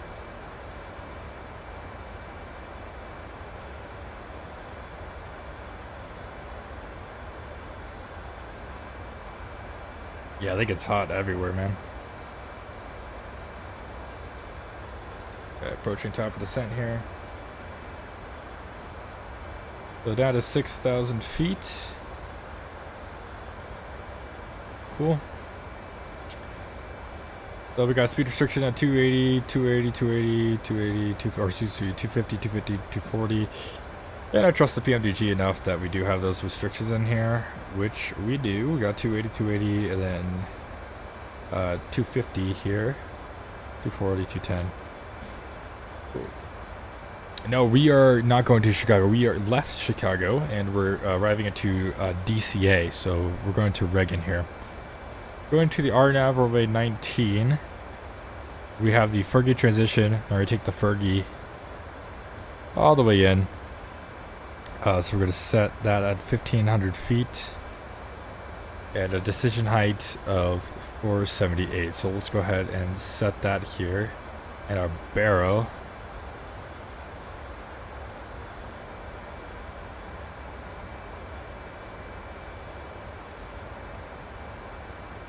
Perfect, 478. And I don't think my subscriber notification worked. At least I didn't hear it or see it. So unfortunately, I missed a subscriber because I saw I went from 39 to 39 subscribers to 40. So whoever that 40th subscriber was, thank you guys so much. I really do appreciate it. Thank you so much for being the 40th subscriber. And right now my Zoom is just tweaking. All right, so we're on descent now. We're on VNav path, which is good, and we're still on LNav, which is also good. We could go ahead and come down here, and we could go ahead and set our init. So we could go ahead and take a look real quick at the airport here. And we got 7,000 feet to play with. Let's go ahead and we'll still do flaps 40. I'd rather stop slower, or stop faster, excuse me. Oh, I guess it's right here too. Stop faster than to not. So we're gonna stick with flaps 40 and 121 for that. Okay. Now, the sun checklist, which should have already been done, but oh well. First position is set. Recall is checked. Captain. First officer checked. Landing distance and our brakes. We're going to set this to 3. And reference speed flaps 5. And it's going to be 125 on the reference speed. Or excuse me, 121 on the reference speed, and V target is going to be 125. And we'll just call it arrival briefing complete. FSC radius are set. There's just nobody online.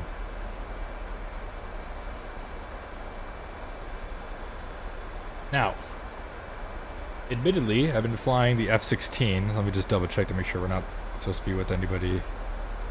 No, I think we're good. So, landing the 737, this might be a little rough, but we'll see how this goes.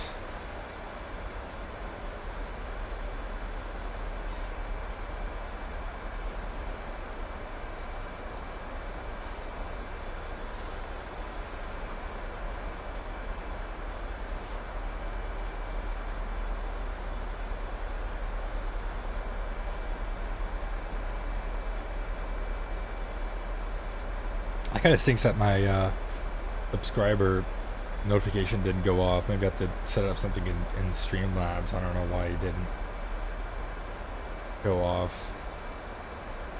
Because I've been working on that like all day to make sure it went off, but oh well, maybe it didn't.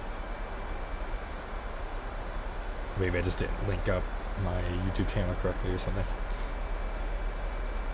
Anywho, that's fine. We're on our way down here.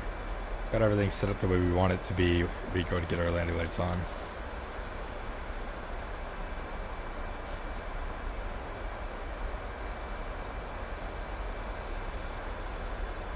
And how about a little wing view for you guys?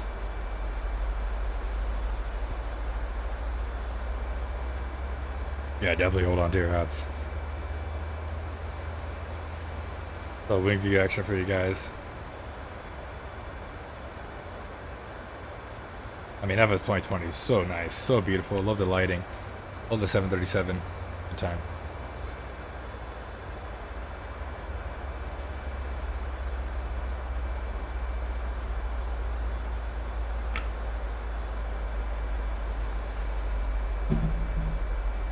Yeah, I just updated the description. I put in a donation link to PayPal because I think that's just kind of the second best thing I could do for donations.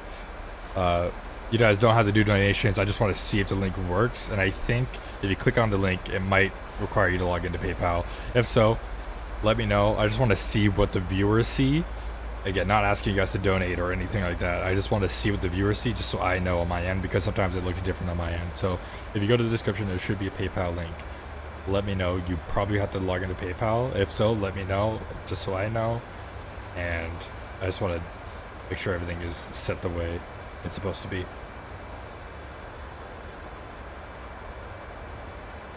Yeah, dude, I think you need to bolt in your seat. I mean, five seat belts across the chest, a race harness, get a parachute if you need it.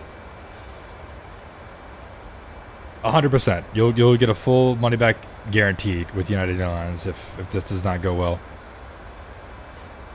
I have the UVA cars on, so we'll definitely know our landing rate.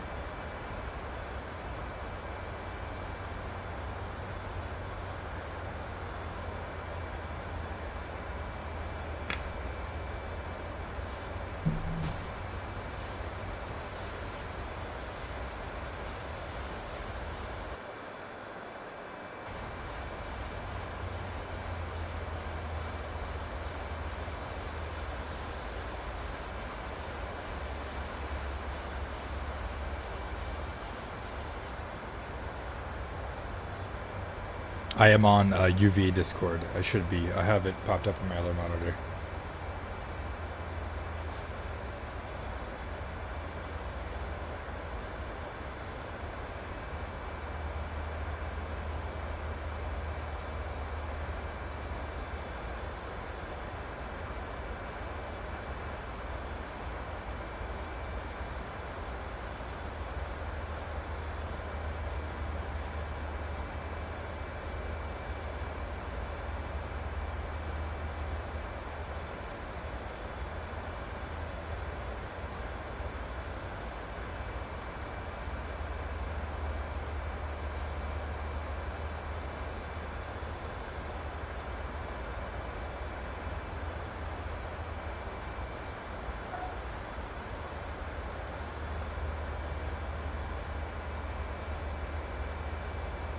Oh, okay, cool.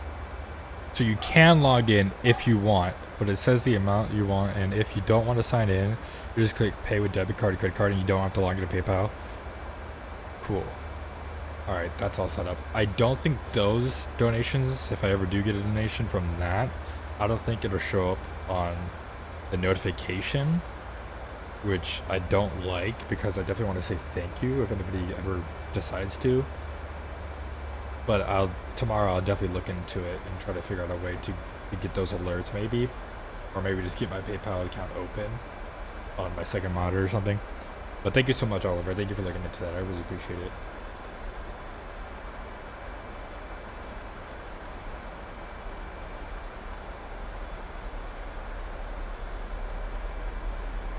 It's hard because like I would set up my donations through YouTube, because obviously you could do like super chats and stuff like that, but I don't have 1,000 subscribers, and I don't have like 4,000 hours of people watching my stuff.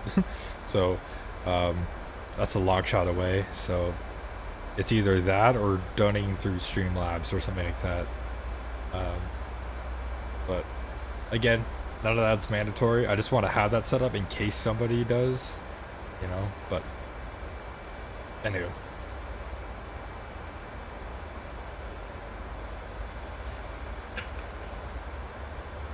I'm excited, boys. I'm excited. I don't think it's going to be a butter, but I don't think it's going to be that bad. But I feel like that's like the famous last words, you know?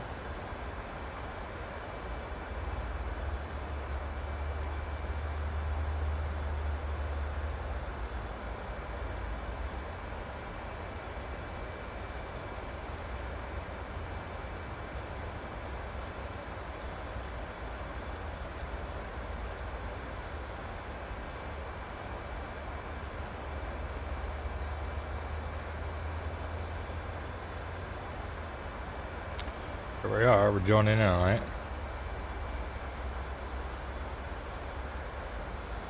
Going to Beverly here.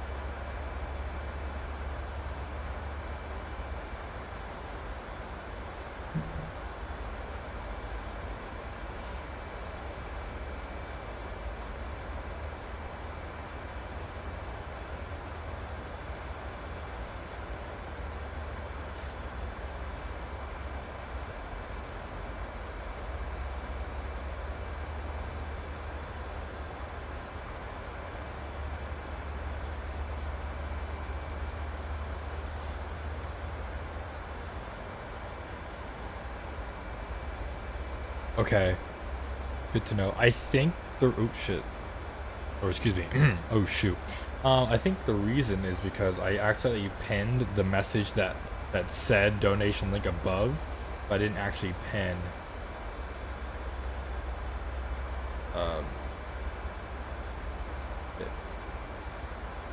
This was pinned message. I wonder if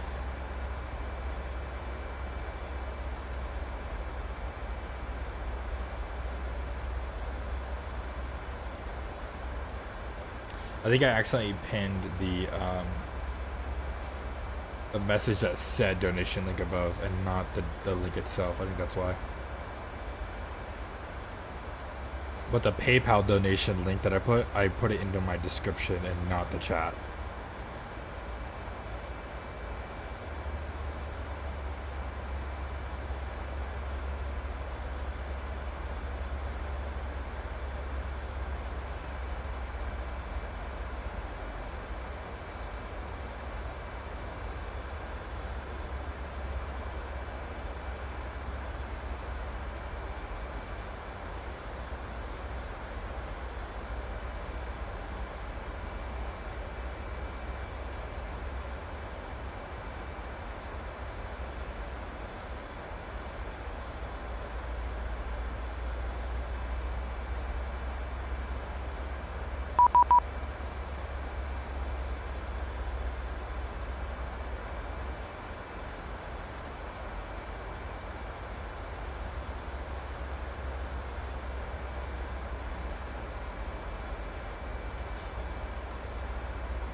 Okay, so now I pinned the PayPal donation link, and I think that should be pinned. Yeah, I'm sorry for like testing this out on you guys. You're kind of like the guinea pig group, but if you heard that, we got a message from Approach 1985. So let's give him a call.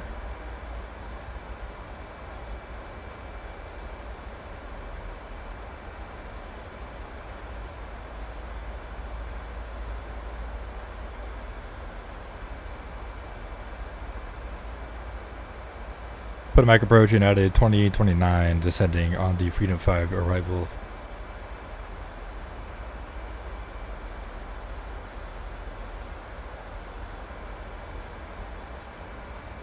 Okay, bad. Thank you.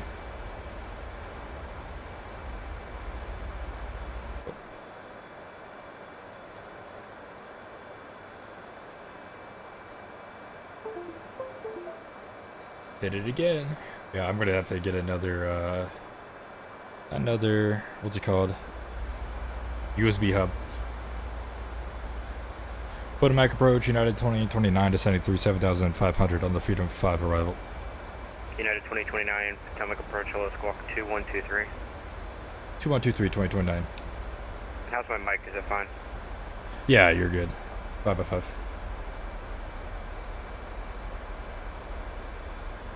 Guys already messed up. Is it 2123? 2123, right?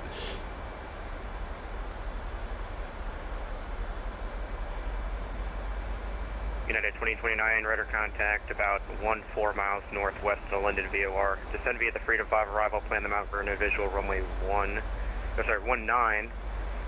Information India's current at Washington, the altimeter 3006. Alright, we'll pick up India and we'll decide via the Freedom 5 arrival, and we'll expect the oh my gosh, the visual from runway 19. Oh, dude, that was a stutter fest and a half, guys. What am I doing? The visual. Is he giving us the river visual? Oh my god, dude, I am not ready. Hey, Colin, how you doing, buddy? I know Colin. How you doing, man? Just in time, buddy. We're on the arrival here into okay, this is off. What the heck? Dude, he's giving me the visual, bro. I don't want the visual, dude. And I put a Mike Approach United 2029. Anyway, we could get the RNAV runway 19. I don't trust myself on the visual. United 2829, that's fine. Expect the RNAV RMP 19. RNAV RMP 19. Thank you so much. I appreciate it. All right, cool. No, let's go. Yeah, the visual at night. I don't trust myself. I feel like I'm gonna go into the airspaces and stuff like that. So I don't trust myself. I'm just gonna do the RNAV. Yeah, no, I let him know. I told him I want to do the RMP because I don't feel like doing that type of visual at night. I requested RMP, but Colin just subscribed. I got that notification. Let's go. I'm so hyped because I've been working on those a long time. All day today I've been working on my subscriber notifications. So let's go. Got the subscriber notification from Colin Boone. Thank you so much for subscribing. I appreciate it. But yeah, guys, I already talked to Approach about it. We're doing the RMP over at 19 because I'm not down to mess with the visual. So we got a decel point coming up here just before we go below 10,000. So we're going to probably decel to 250. Everything is looking good. We are pretty much configured. We're going to start configuring closer once we get onto the RMP for runway 19. And again, you kind of look at here, we go the RMP. We already got the decision altitude is set. And we'll go over the missed approach. So climb to 3,000 feet off auto approach track to runway 19, then direct to bandit and hold, continue climb to 3,000. We'll set final approach altitude, or excuse me, not final approach altitude, but a, what's it called? The go around altitude at 1,000 feet. So we got that all set up. Oh yeah, dude, make camp subscribe. That'd be awesome. Let's see it.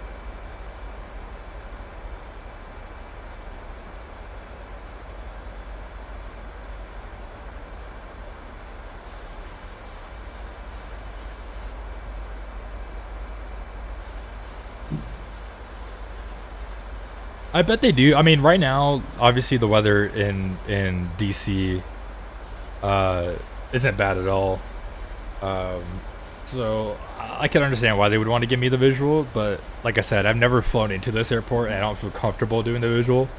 And whenever ATC tells you something that you're not comfortable with, you cannot be afraid to be like, hey, I'm not comfortable with that, give me something else that I'm more comfortable with. With the RMP, it's pretty easy. Just follow the VNAV all the way down. So I'm more comfortable with doing that. So that's what I went ahead and requested.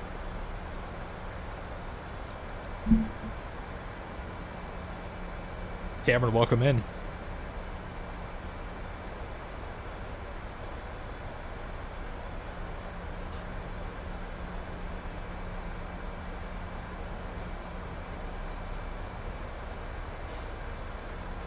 Let me go ahead and get the ATIS at DCA. So information India, it's 170 at 4 knots, so that's going to be great. Only 4 knots. 10 satchel miles, a few clouds at 16,000, broken at 25,000. Temperature 23 and 2.15. Altimeter 3006. And arrival spectre, river visual 9.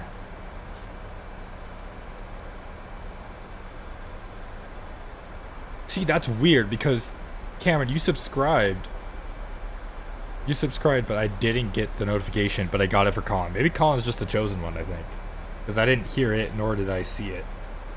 That is weird. I think Colin's just the chosen one. I think it's like every other, maybe. Because somebody subscribed before Colin did. I didn't hear it. Colin subscribed, got it. Cameron subscribed, didn't get it. I don't know what's going on with the notifications. I tested it today. It worked when I was testing it, but oh well. Cool. Let's go ahead and go here. So the Freedom 5, here we are. We're gonna be at Freedom at 8,000. Let's go here, legs.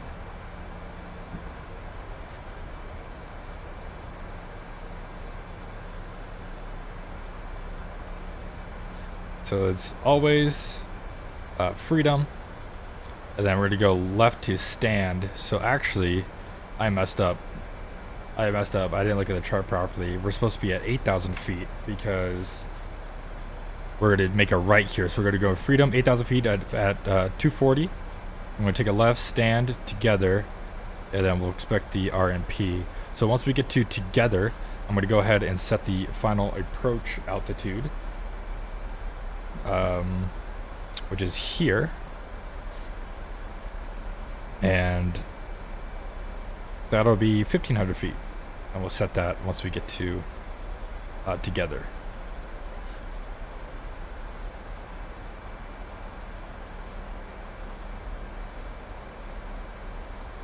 Okay, sounds good, Colin. Drive safe, buddy. And Cameron, yeah, he really is the icon.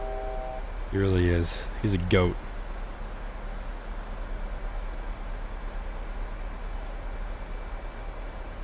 And you guys let me know. It's only 8:10 where I am, so I'm more than willing to do another flight. I could maybe go up to Dulles Or not Dulles, oh my god, that would be such a short flight. Go up to like Newark or something, you know, do another flight. Let me know. I could do another airline, and we could do a Delta flight down to Atlanta since they're getting pretty busy. Let me know if you guys want to see another leg. I'm down to do another leg. United 2029, descend across Fergie at a maintain 3000. Cross Fergie at 3000, 2029. Alright, we're crossing to maintain Fergie at 3000, so we'll go ahead and set 3000, and VNAV will get us in the correct path. As you can see, we're still on VNAV path, so not worried about it.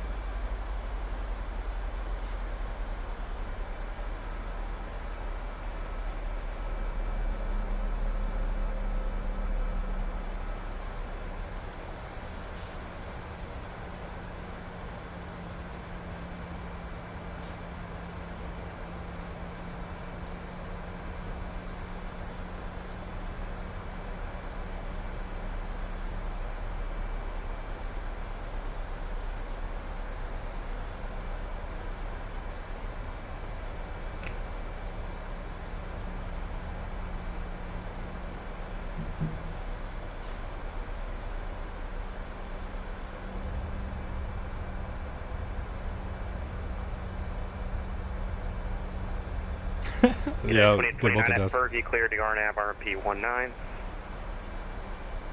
At Fergie clear the RNAV RMP runway 19, United 2029. Alright, sweet. At Fergie, we'll go ahead and descend down to final approach fix, altitude 1,500 feet, and we'll get ready for the arrival.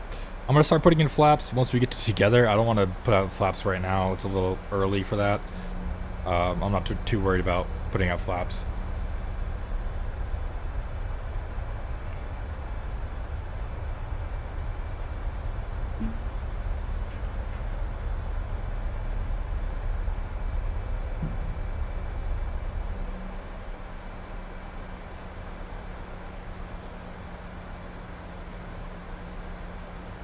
I'm glad we got ATC on the way in, because ATC logged off on the way out. Good evening, Blue Sugar 437. Currently direct flips for the CAP's arrival into DC, sending through 213. Blue Sugar 5437, Potomac approach, LS squawk 2166. 2166, Blue Sugar 473.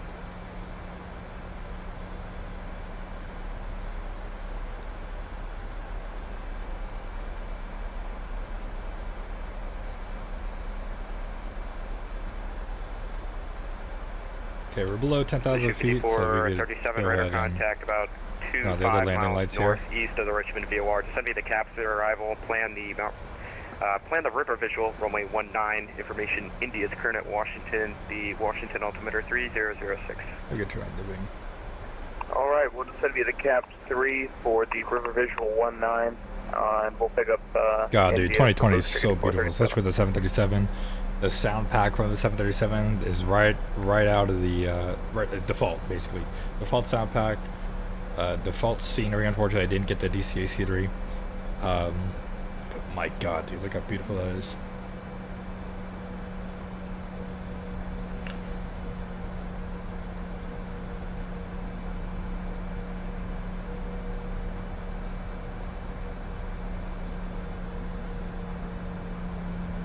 She's gorgeous, guys. What do you guys think, huh?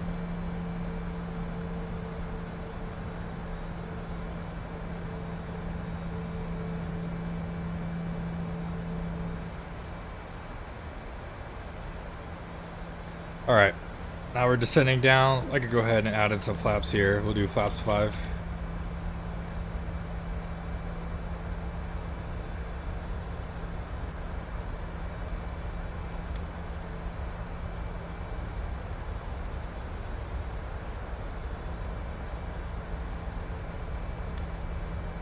United 2029, wind 1704, rolling 19, clear to land. 19, clear to land, United 2029. Alright, clear to land. Taxi light is on, and drag after. Okay. That's fine. We'll go down to 1,500 feet.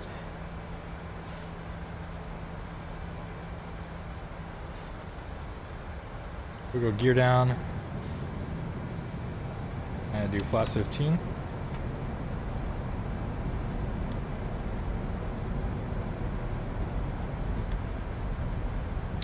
Saddle up, boys.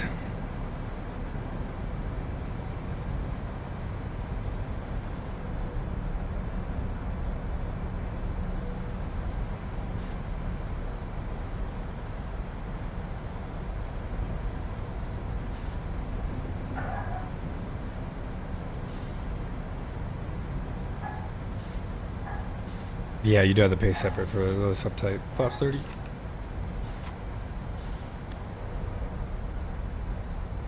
God, look at that, huh?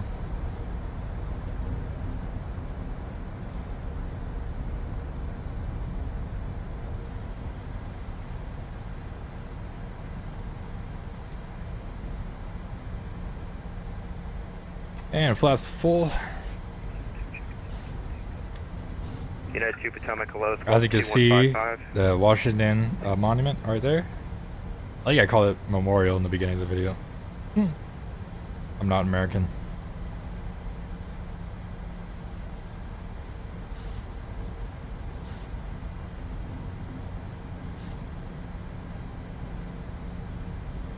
Alright, here we go, boys.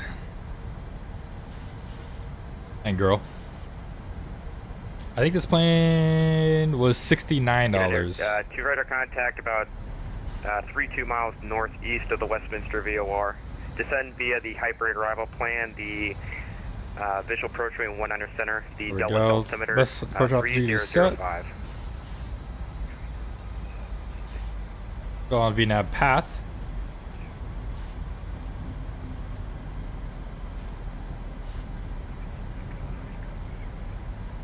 You're all good. I can hear you 5x5. And we're going to turn to the right And we'll just let me disconnect. know when you have information alpha.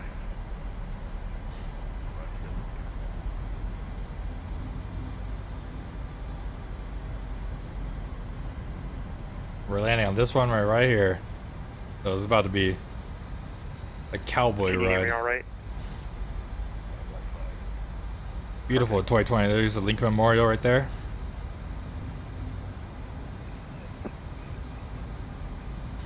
You guys ready for this? Thank you.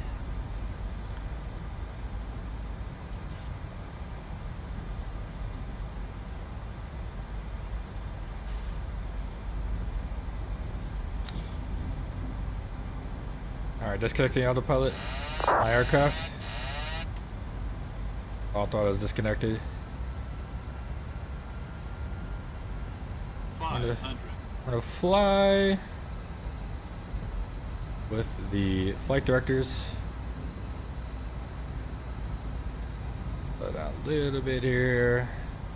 Little high. Keep the current coming.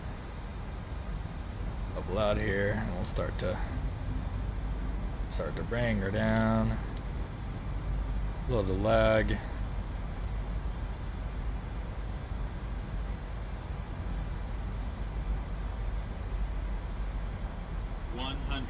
Last aircraft calling Potomac, all static. 50, 30, 20, 10. Ugh. You. That was terrible. That was terrible, but we're on the ground. And that's all that matters. United 2029, The 800 Washington, right turn on runway 22 is available if you need it. Yeah, we'll go past 22. We'll take a next right. And United 2022, right on Alpha, safe parking. right on Alpha, and doesn't matter to us. United 2029, Alpha Juliet. You can join. Yeah, let's do Alpha Juliet, Kilo 5 Kilo, to the ramp.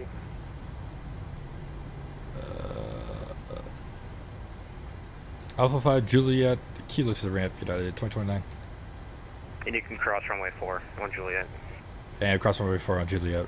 2029. Southwest 1840. Guys, I'm sorry. That was a terrible approach. I was kind of off, so I tried to kick the rudder a little bit. Dipped my wing. I tried to do left rudder, right aileron, but it didn't work out in my favor. I'm sorry. That was kind of a bad approach and bad landing.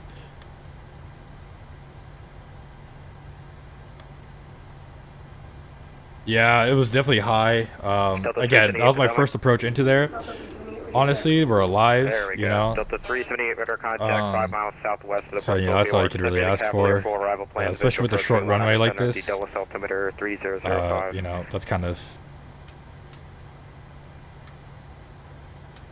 we could go ahead and turn off the...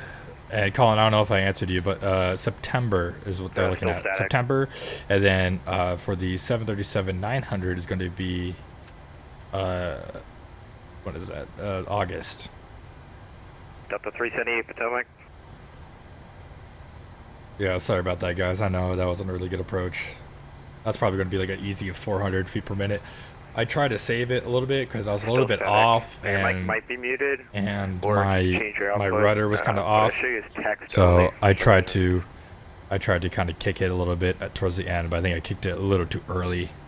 Get it. 2 radar contact lost. Honestly, I have no idea where United Parks. Let me know, chat. I have no idea where United Parks. Or we're just gonna. Set this 1840 squawk 2120. Then I'll get you going. But you go ahead, turn off the. Also didn't do my landing checklist, so there's a lot of things Delta wrong with that. 378 Potomac. I was kind of distracted, which is kind of bad, but I was kind of distracted with the approach. But you know, any landing that you can walk away from is a good one.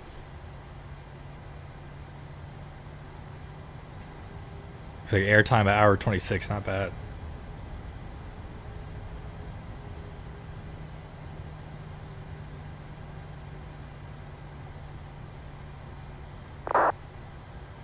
Southwest 1840 perfect. Runway 28 clear for takeoff. Wind calm. God, this airport is so badly modeled. I should have picked up the scenery. Atomic approach, United 1722, 90 copy. Perfect. There you are. 5x5. Thank you, sir. We're ready to taxi, runway 30. United 1722, runway 30, taxi via Zulu Yankee 11. Zulu, Yankee 11 for 1722. Blue Streak 5437, descend maintain 4000, that B reduce gates, speed okay. 210. Down to 4,000, speed 210, Blue Streak 54. So Terminal 2 over here, the B gates. Cool. Thank you so much.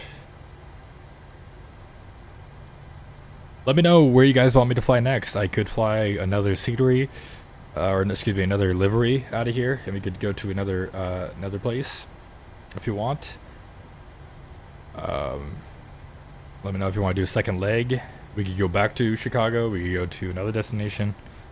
We got time for another leg. Right in here.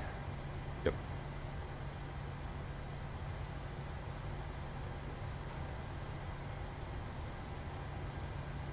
Yeah, we can go turn off that.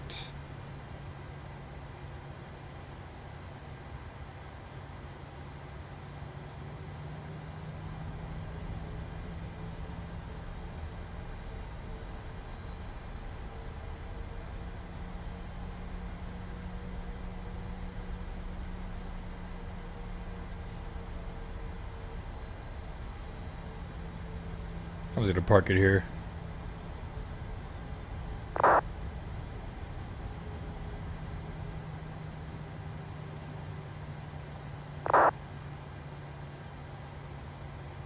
We'll set the parking brake. We'll get this. Blue Streak 54, 3 cents, descend Set the maintain 3000. chocks.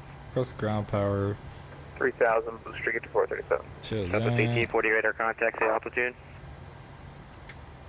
1840 is climbing to And 2.6. 348, ladies and gentlemen. Southwest 1840 climb, be at the turf 7. 348.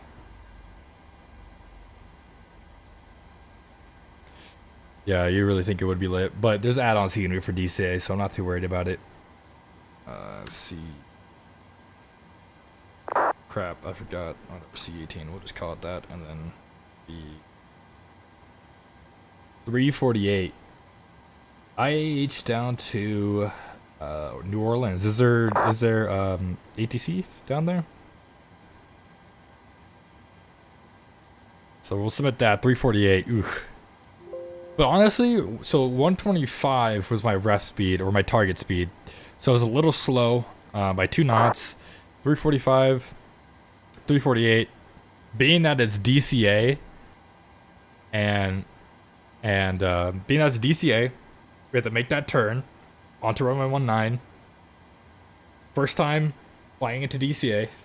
First time at night flying into DCA. Pretty 2 knots off on my target speed. I say that's a win. I say that's a win. Am I wrong? That's a win. I think that's a win.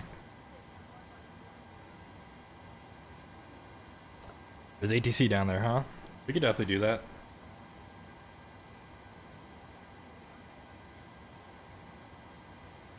Definitely down.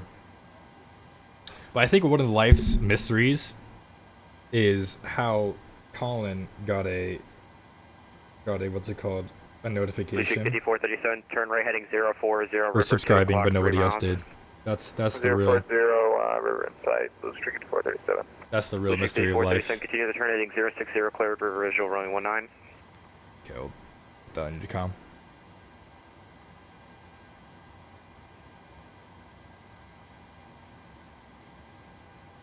I'm down to go Houston to New Orleans. New Orleans.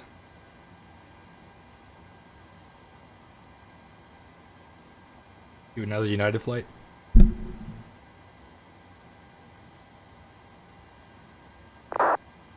We could do that.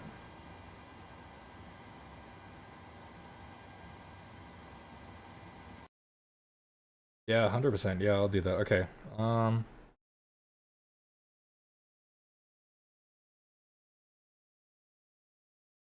There's my frozen webcam.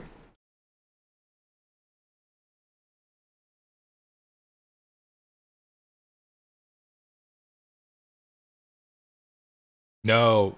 Yeah, resubscribing, unsubscribing and resubscribing did not work for me either when I tried to.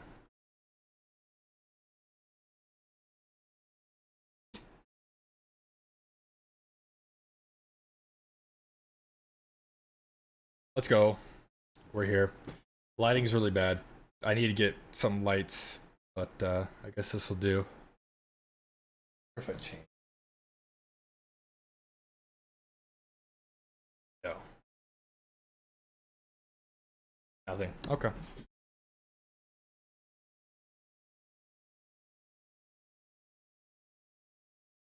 All right, let's go ahead. We're gonna go ahead and disconnect from vPilot. Disconnect from there. We're gonna go back to main menu.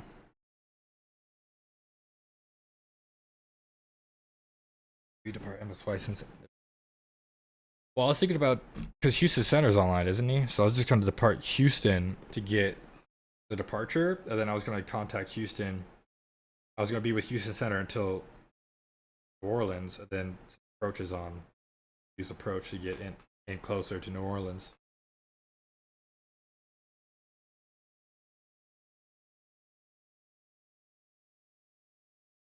Okay, another important question is what livery are we taking? Are we taking the United Continental merge or are we taking the Evo Blue?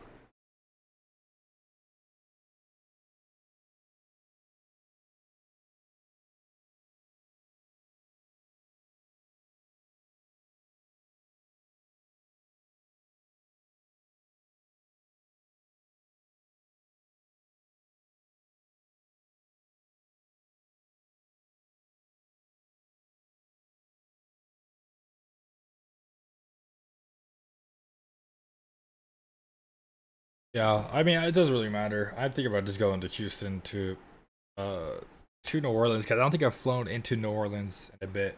I think it's been a little bit. So we're flying United Airlines, but which livery in particular would you guys want?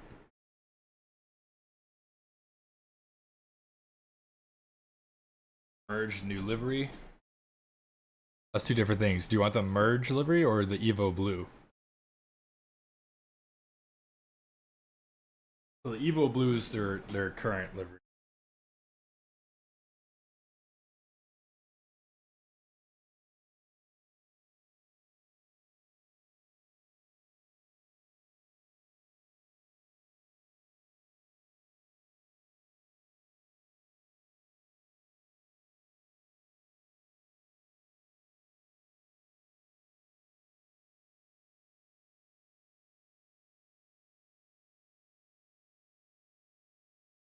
Okay, we'll do the new livery. So I just changed the stream title. Let me know if it changed, because I put it to what's it called, to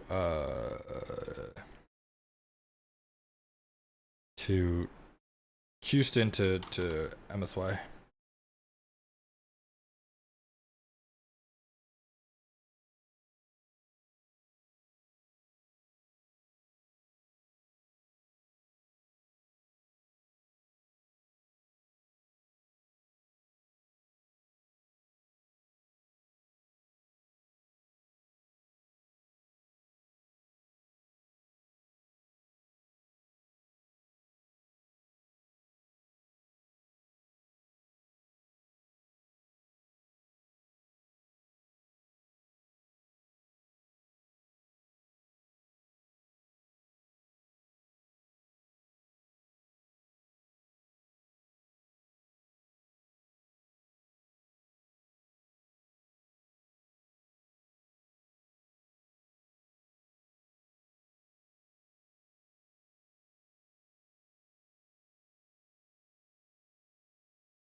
Okay, I'll go ahead and update this description.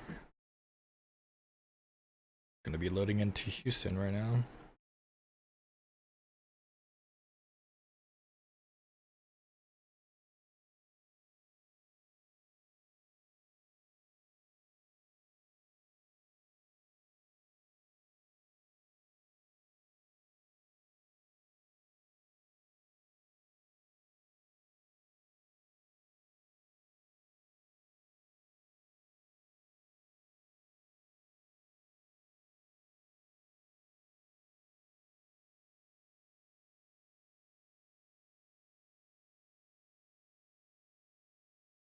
Okay, updated the description.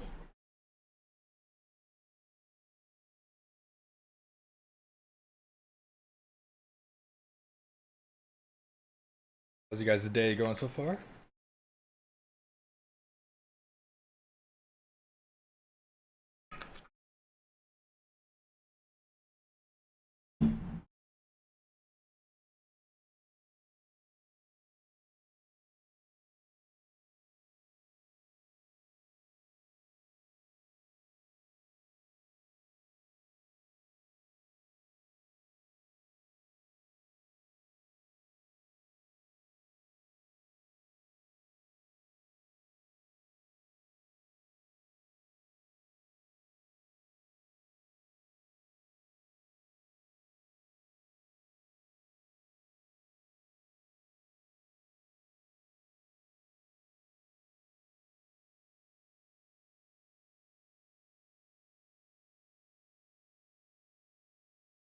Oliver, I don't know if you're still here, or Anderson, or any of the other guys that were here. I just want to say I appreciate you guys for stopping by, even if it's just for like 2 seconds of the day.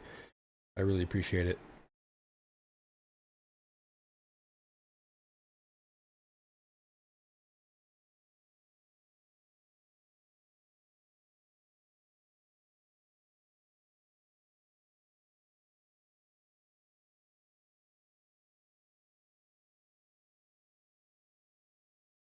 And obviously, send Pilot 737. I appreciate you for being here and showing the UVA support.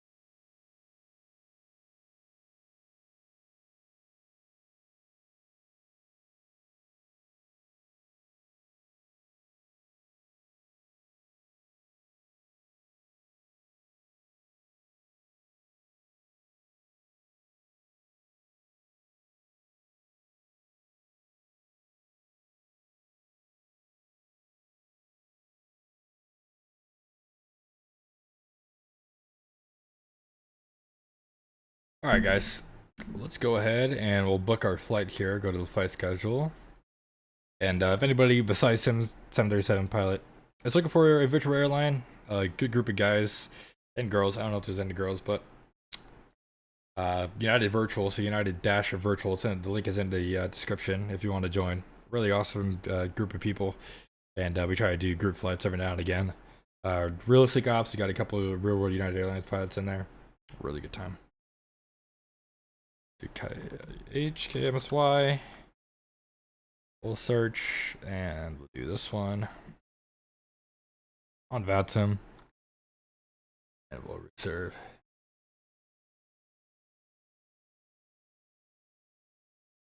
Go to SimBrief. 11:31.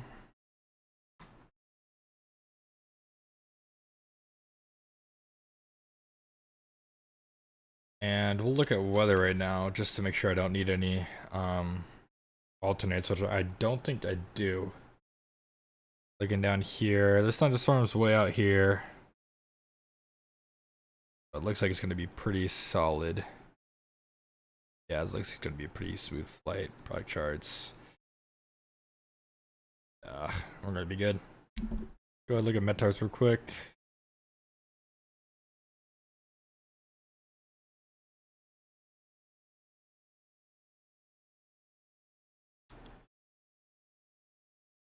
Knots of wind, scattered clouds.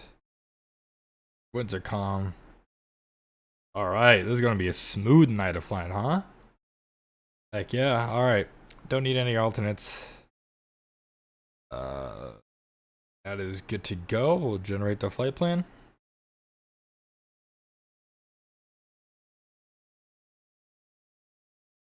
And for a 737 sim pilot, or anybody else, for this flight, I'll go ahead and go over what everything means on the OFP. So this is a real world United Airlines OFP, which is Operational Flight Plan. And this is what real world United gets. So right here, United 1131, which is our flight number, and I think that's the route number, or maybe the date. It's supposed to be done on June 22nd. It's the 21st right now, but who cares? It's going to give us a little bit different weather information, but I'm not too worried about it. I'm just going to use this just for zero fuel weight in and fuel and stuff like that, which won't be that off.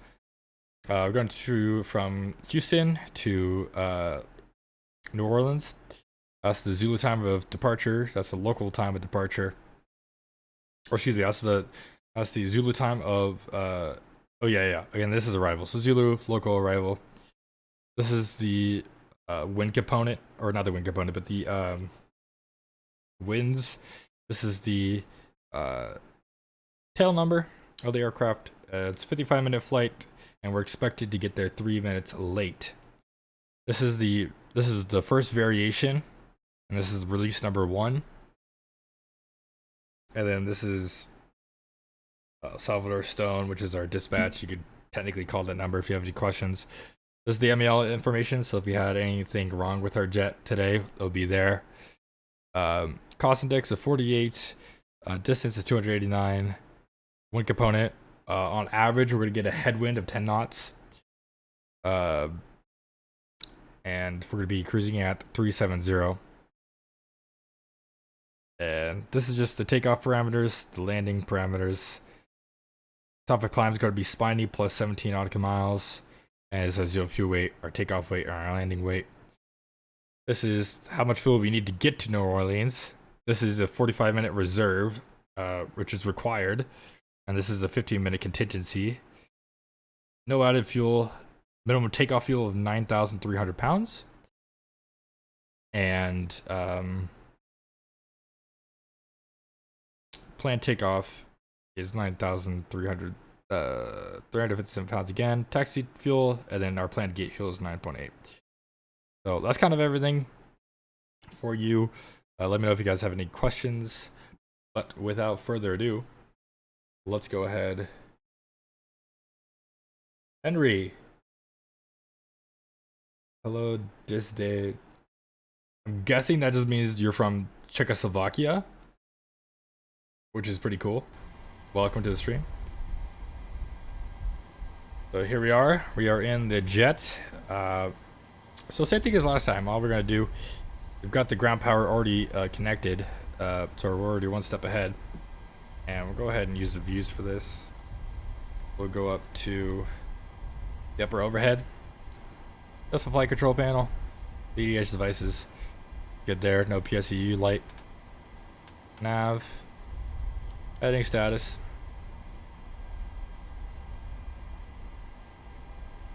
Flight data recorder. Check that. Good. Lock airspeed test. Do a stall test. EECs are on and everything looks good.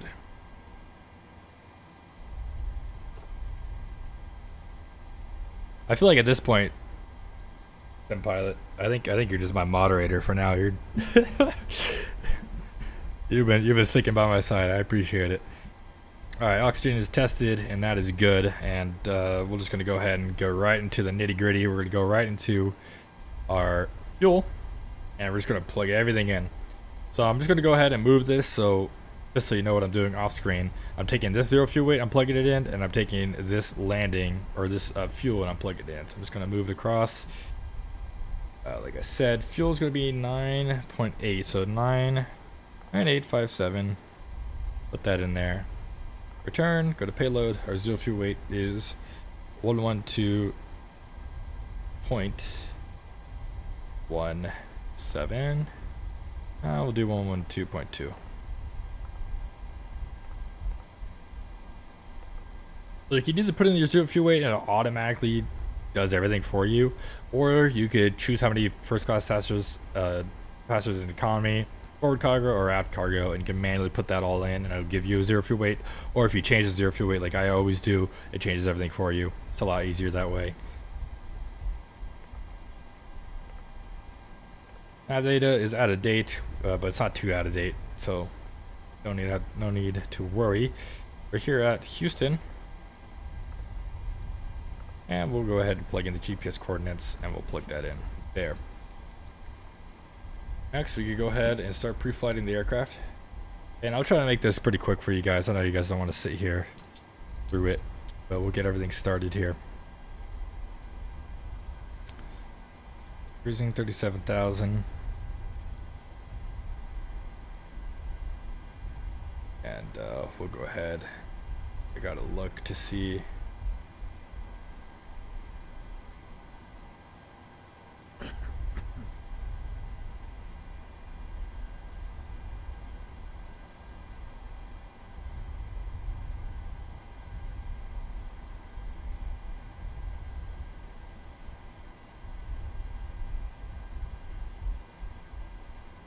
Again, thank you guys so much for tuning in for my first ever stream. I really appreciate you guys for showing up, even if it's just for a quick second. Yes, I do. I use Navigraph. I haven't been flying this plane for a bit, so I haven't really updated obviously the air rack. But I have Navigraph charts and I have Navigraph data.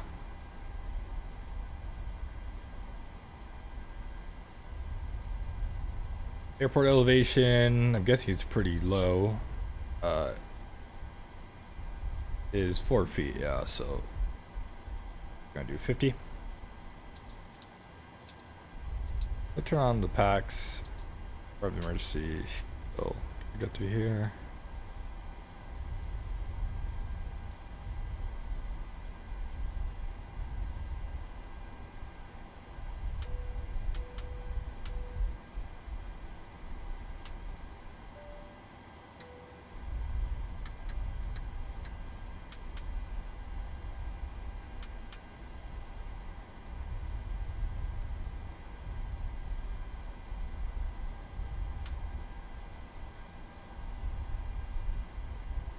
Alright.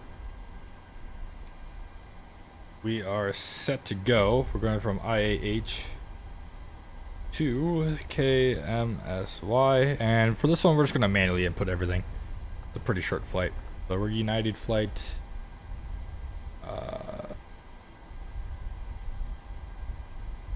Yeah, so for 11:31.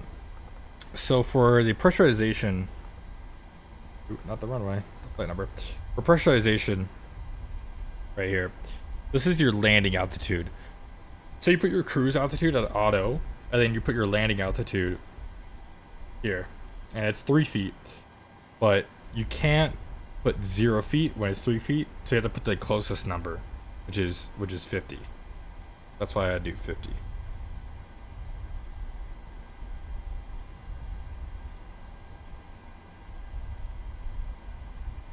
Because either 0 or you go negative.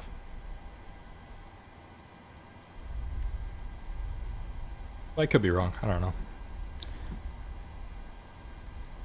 Alright. I need to refile my flight plan.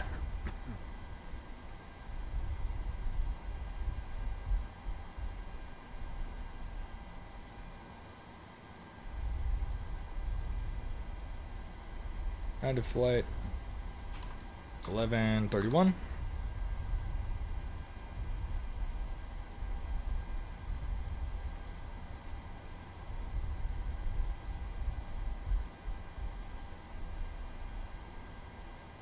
Hopefully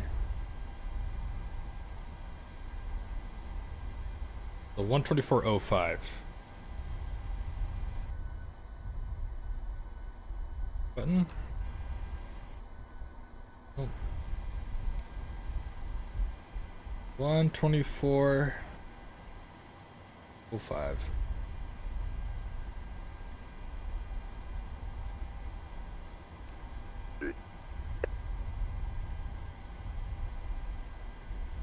I did. Iris is our line. Charlie 025 breathable special. Wind 152 at 10. Visibility 10.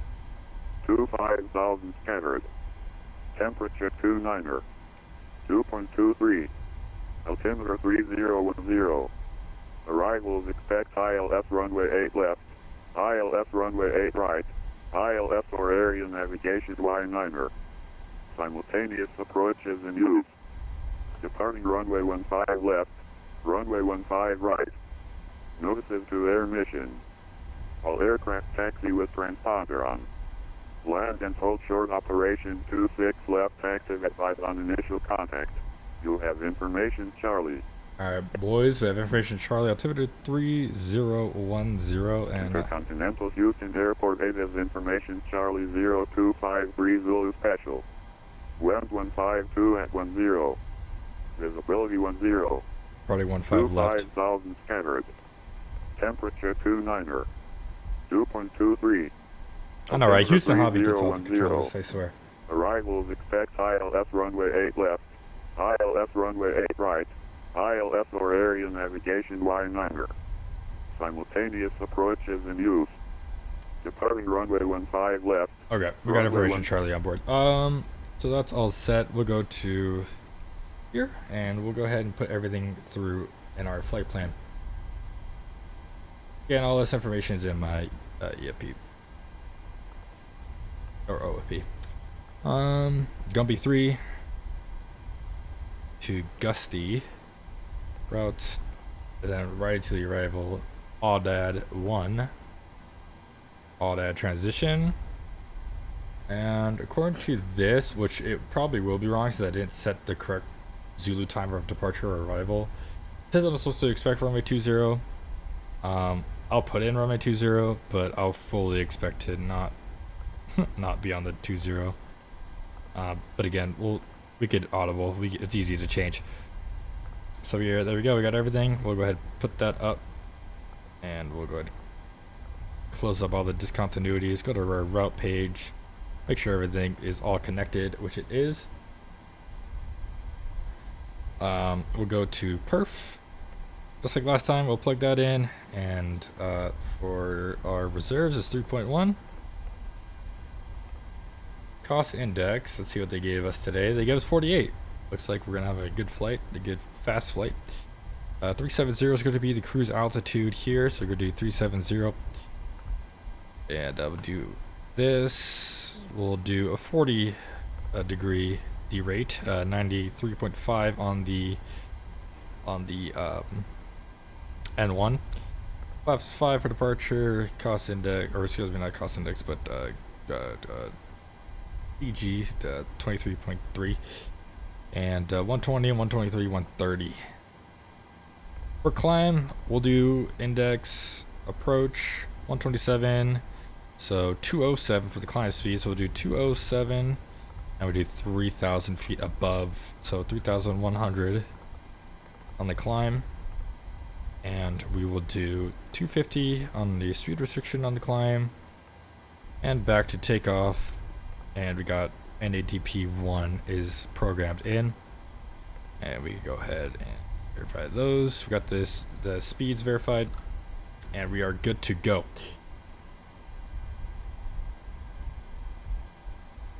Expect GPS to runway 20. Cool. All right, we'll expect that then. And before we get our clearance, let me show you. So in our ref, so right now our gross weight is 122.2, or zero fuel weight is 112.2. So if you look at our menu, and we are light, you are right. But if you go to payload, we're at 76.5% load level. But if you go to route, takeoff speeds 130, 123, 120, you're gonna get pretty low V speeds.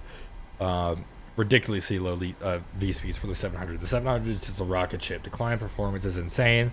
That's why on takeoff you always see like such a high angle after takeoff, is because it just wants to climb like a homesick angel, and it'll climb 100%. We'll set up the MCP the way we want it to be. Oh wait, we gotta do the other. Oop, not that. We gotta do the other flight director for VNAV. Cool. And 130 is going to be our V2 speed, so we'll program that in there. And that is good. We'll do same test. We'll do TCAS test. We won't do the fire test. And looks like I got the contact. Houston header 134-425. TCAS test. Pass.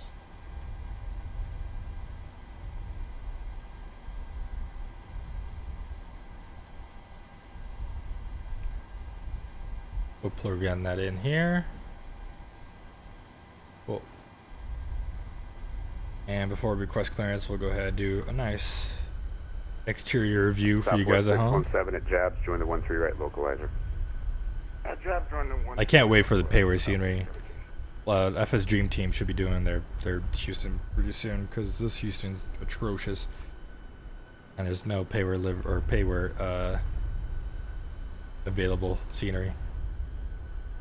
Another mod that I have is as the ground crew, I have the United Airlines mod on it. So as you can see, their low vis vests have the United Airlines logo. I guess it makes for a pretty cool green shot when you see the dude's vest. So there's no, since the weather radar is in-op, and that's not a PMDG thing, that's a Microsoft Flight Simulator thing. So since the weather radar is in-op, you cannot do a weather radar test. However, once there is a weather radar, you can obviously do a radar test. So let's go ahead and request clearance here. Houston Center United 1131 on the ground at Intercontinental Information Charlie on board, request IFR to New Orleans.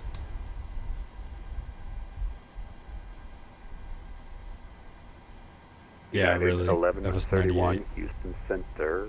Hello, IFR clearance on request number 1. Alright, we're number 1, so we'll wait for that. We do that there. Everything is looking good. We won't do a full departure brief. I'll save that for when I really do realistic flights. United 1131 cleared to the New Orleans International Airport. Gumby 3 departure, gusty transition, then is filed, climb via SID, departure with me, squawk 7336. 7336.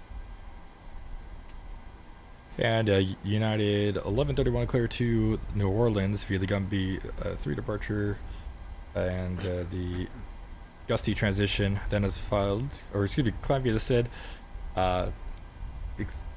Expect final altitude 10 minutes after departure. Departure frequency is with you and squawk code 7336. Oh my god. At 11:31, your readback is correct information. Charlie's current push and start at your discretion. Call for taxi. Push and start my discretion. We'll call for taxi at 11:31. What was that reback? Guys, this is not okay. Oh my god, I'm choking left and right. I'm just like the Celtics. Holy crap.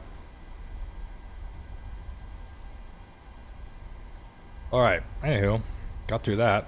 So that's done. We can go ahead, turn on the beacon. We'll get the APU started. And we'll get the airplane ready for push. Right here. Here. FS actions, ground connections. Release the jetway.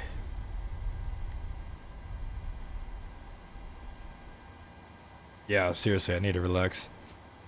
Take a deep breath.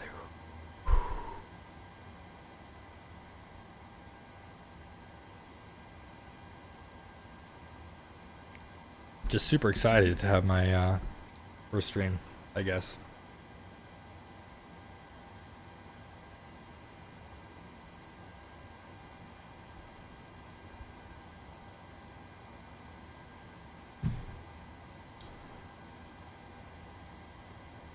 Air China 7001, fly heading 240, vectors for the approach, descend and maintain 4000. Alright.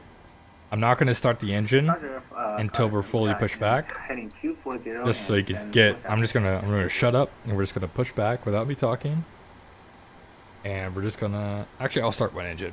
I'm just gonna shut up. I'm going to stop talking. We're gonna push back. I'm gonna start one engine without speaking. And I just want you guys to listen to the sound itself, and I'll turn off the volume.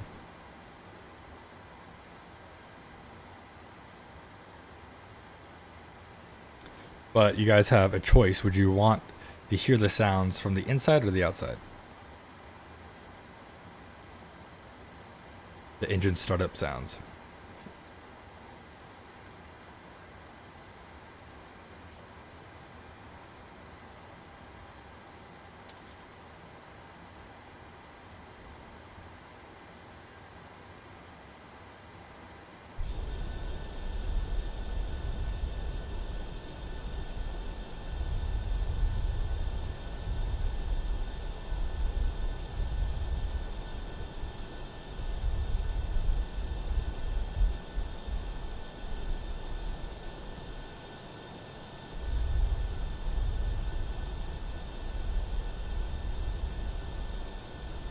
Alright, we'll do inside.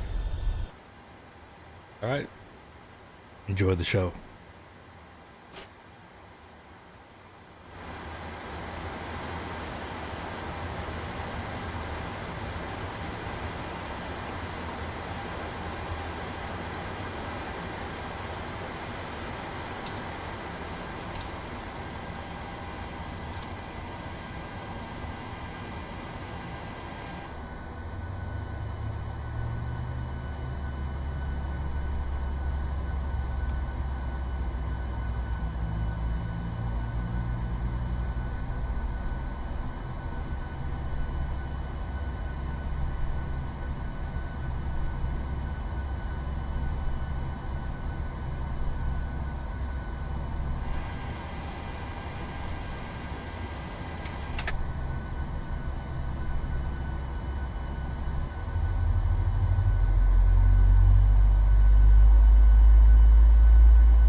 Alright guys, how's that?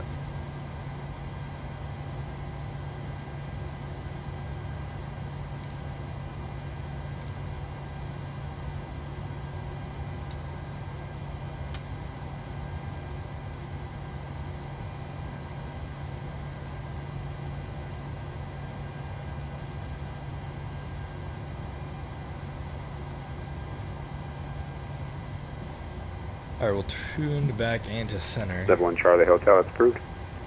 Roger. 71 Charlie Hotel.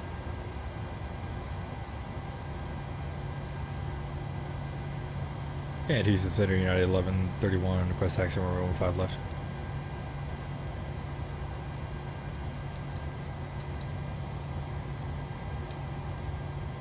American 2186, Houston Center, welcome back. Hope you brought cookies. And I'm sorry, somebody else had a request. United 1131, request taxi runway 15 left.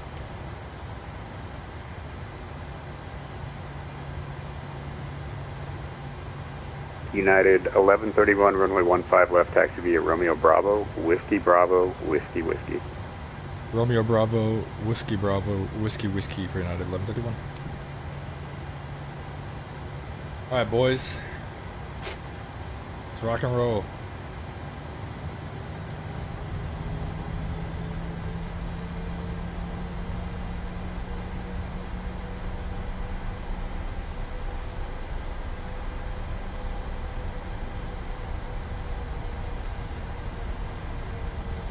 If MS 2020 had the same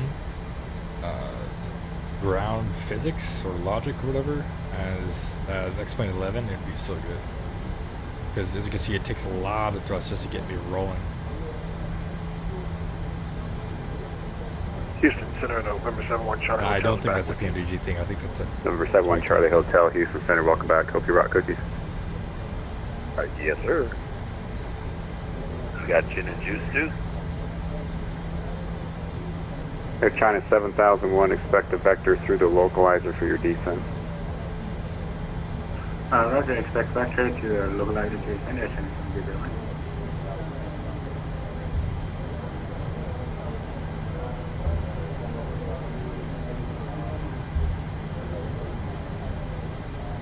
Delta 2532, Houston Center, hello. Climb and maintain flight level 360, cleared direct Lake Charles, VOR, Lima Charlie Hotel.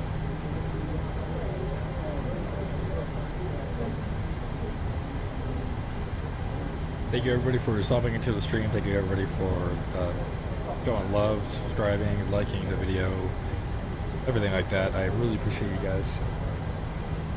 American 2186, contact Jacksonville Center 135.925.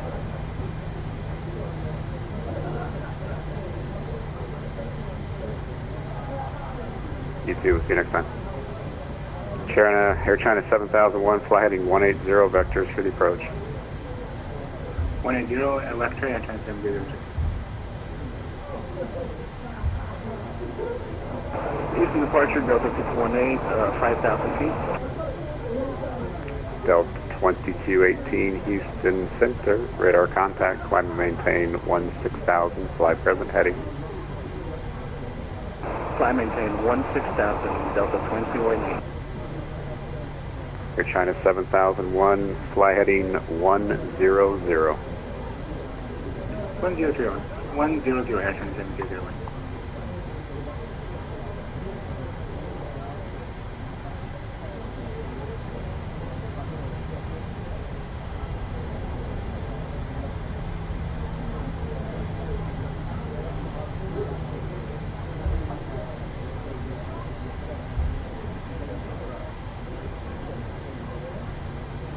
Hopefully I can redeem myself in the last landing, huh?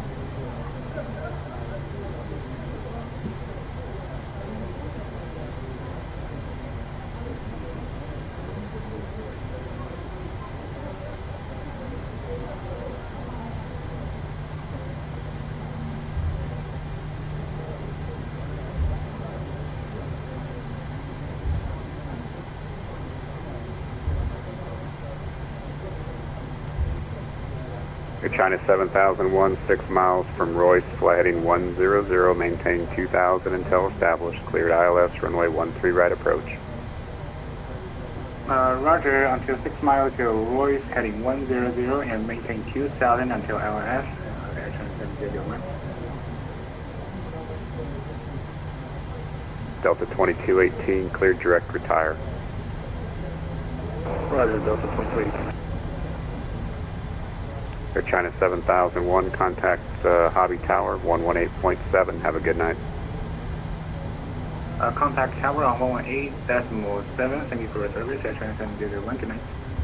You too. We'll see you next time. Alright guys, here we go. If you're still with me, I want you to say, all caps, American 616, Toga. leaving my airspace from the Toga northeast. in the chat, Sadly, guys. Atlanta Toga Center's in offline. the Frequency chat. change to advisories is approved. Have a good flight. If you're still with me, you're ready for this departure, I want to see Toga in the chat right now. Toga. T-O-G-A, Toga.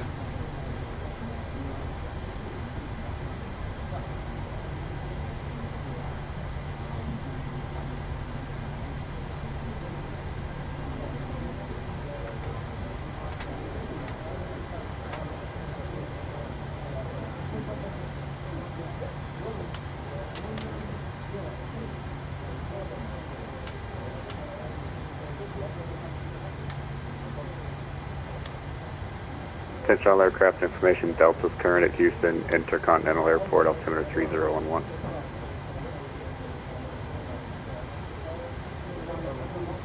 Cactus 242, descend and maintain 3000. 3000, Cactus 242.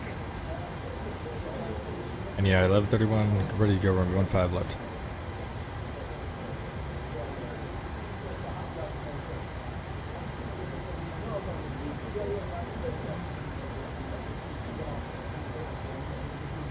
United 1131, runway 15 left, line up and wait. 15 left, line up, wait, 1131.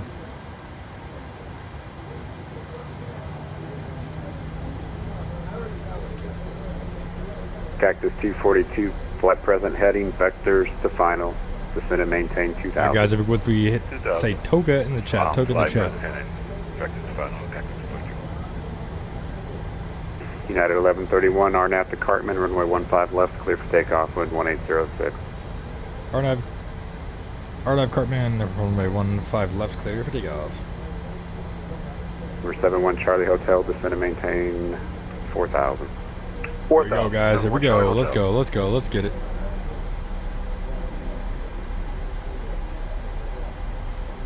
Wait for it.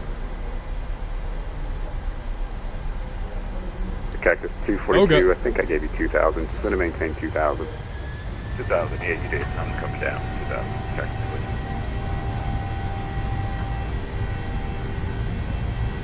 242. 8 knots. 8 knots, cross checked. E1. E1. Rotate. Number 71 Charlie Hotel, turn 20 degrees left, vectors for the approach, You're descend up. and maintain 3000. 20 degrees to the left and vectors for the approach. And go down to 3000, so watch Charlie Hotel. Look at that climb, guys. Look at that climb. 737-700 performance is insane. Cartman. Cactus 242, 6 miles from Royce, fly heading 100, maintain 2000 until established. Put up flaps yet. Cleared ILS, runway 13 right approach. Not yet. I want to see a positive trajectory of the speed. Following the flight directors right now. I'm going to look for Cartman. That's positive trajectory, +1. On United 1131 climbing through 2,400. United 1131, Houston Center, hello, radar contact, climb via SID. Climb via SID, United 1131. And flaps up. Cactus 242, I saw you turn, I didn't hear your read back, just confirm cleared ILS, Let's hand fly runway this 13 little right bit, approach.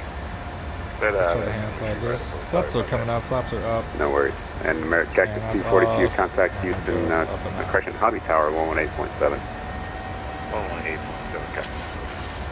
American 616, leaving my airspace to the northeast, Atlanta Center's offline, frequency change to advisories is approved. 71 Charlie Hotel, fly heading 090 vectors for the approach. 090 vectors for the approach, 71 Charlie Hotel. And 71 Charlie Hotel, descend and maintain 2000. 2000, 71 Charlie Hotel.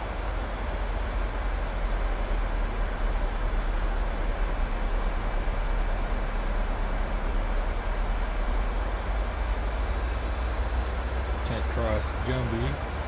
Number 71 Charlie Hotel, fly heading 100. 100, 71 Charlie Hotel. You're disconnected, so get it all together.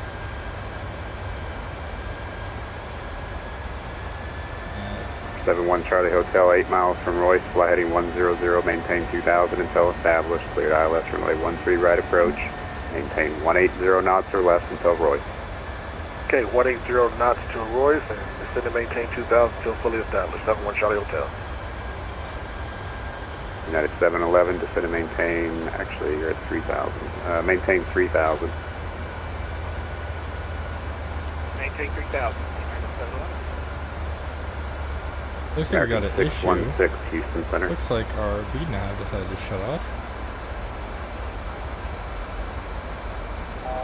Yeah, MSY is very not active when it comes to AVZ, so it's awesome to Number 71 Charlie Hotel, contact There we Houston, go, VNAV Crescent is Hobby back. Tower 118.7. Have a good night. Okay, over to Tower What's 187. Thank you so happening? much for the ATC. Have a great evening, my friend. You How too, about to do Lieutenant Clem. 16,000? It's just not liking it. I think it's because I'm above Dawson. Alright, once we pass Dawson, we can do better. United 711, descend and maintain 2000. 3000, United 711.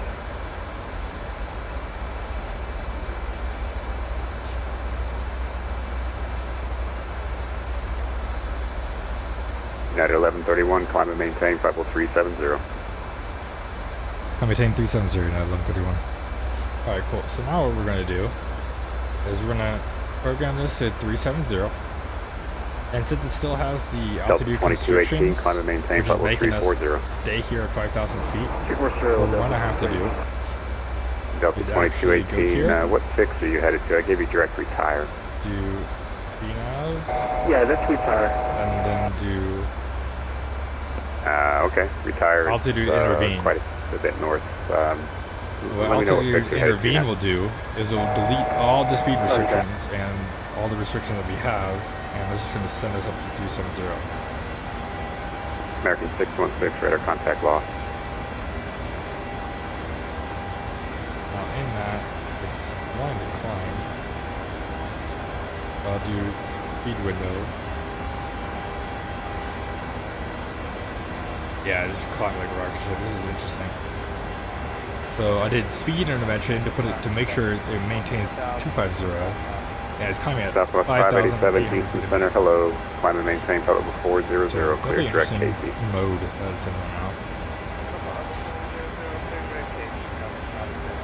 United 711, fly heading 110. 110, United 711.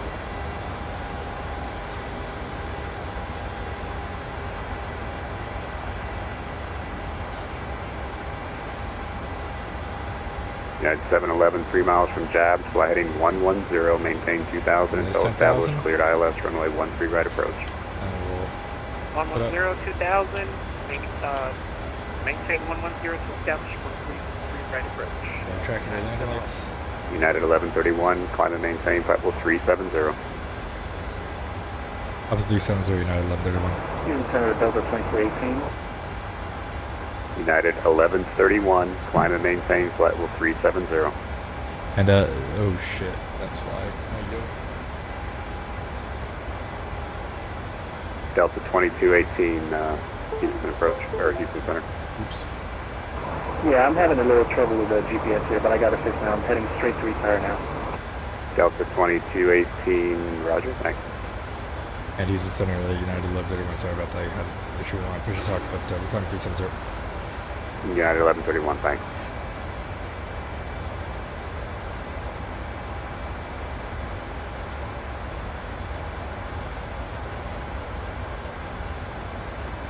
United 711, contact Hobby Tower 118.7. Have a good night. 118.7, 1827, liquid complete, United 21. You bet. We'll see you next time. Okay, we're going to turn off speed intervention.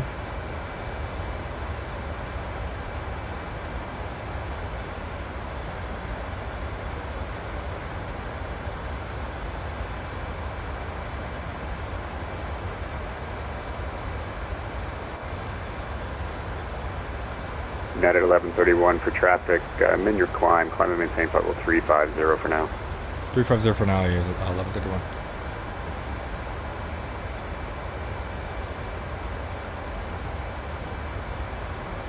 Hey guys, this is kind of where we are right now.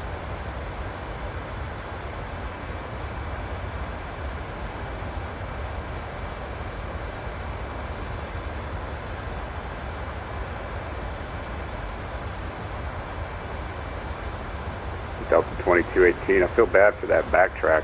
Could have given you a direct junction or something, but anyway, after retire, that'll put you back on the departure. Roger that. It's okay. I'm having trouble with the GPS here. 2218 Delta. No worries.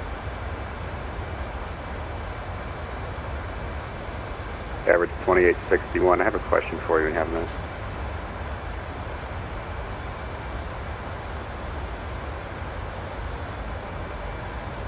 Everybody in the stream, I want to thank you guys so much for tuning in. I really appreciate you guys showing support just by being here, even if it's for like 5 seconds out of your day. I really appreciate it. And welcome aboard.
Delta 2532, request football. Delta 2532, that is approved. Thank you. Actually, Delta 2532, I'm going to be closing up here in a few minutes. You can go ahead and monitor Unicom 122.8. Have a great flight out to LA. That was 2718.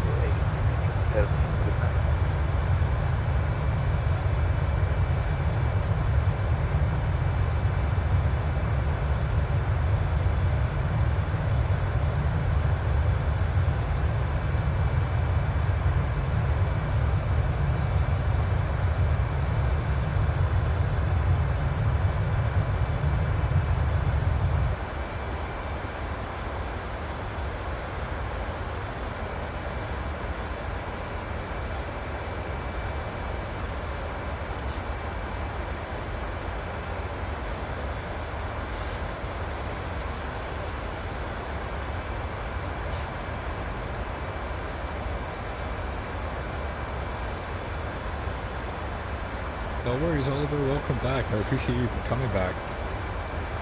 We're going to New Orleans right now. But thank you so much for coming back. I appreciate you. And thank you for stopping by in the first place.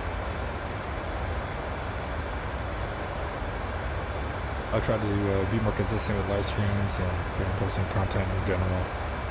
Maybe tutorial videos or something like that. Just let me know what you guys want, and I'll be happy to try to upload something for it.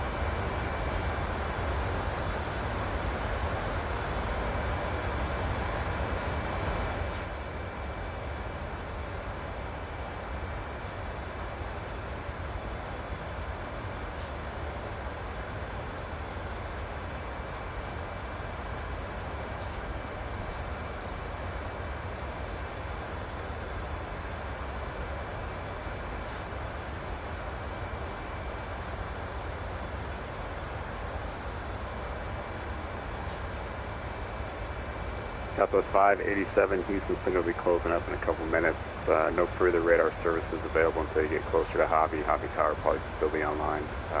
Frequency change to advisories is approved. Have a good flight. Roger that. Excuse me, roger that. Thanks for your service. Have a good night. Have a Hobby Tower. You too.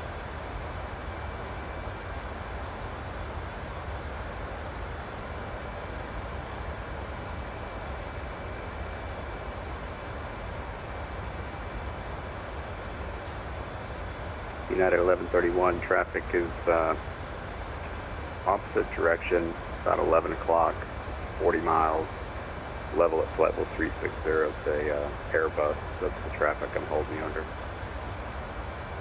And we'll look out for the traffic, United 1131.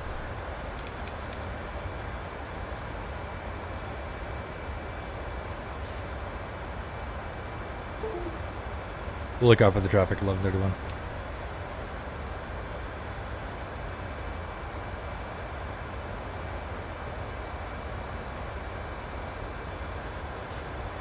Over 2861, traffic 11 o'clock, 26 miles, eastbound, climbing through flight level 300. This is a Boeing 737. I don't see him, all I see is the stars.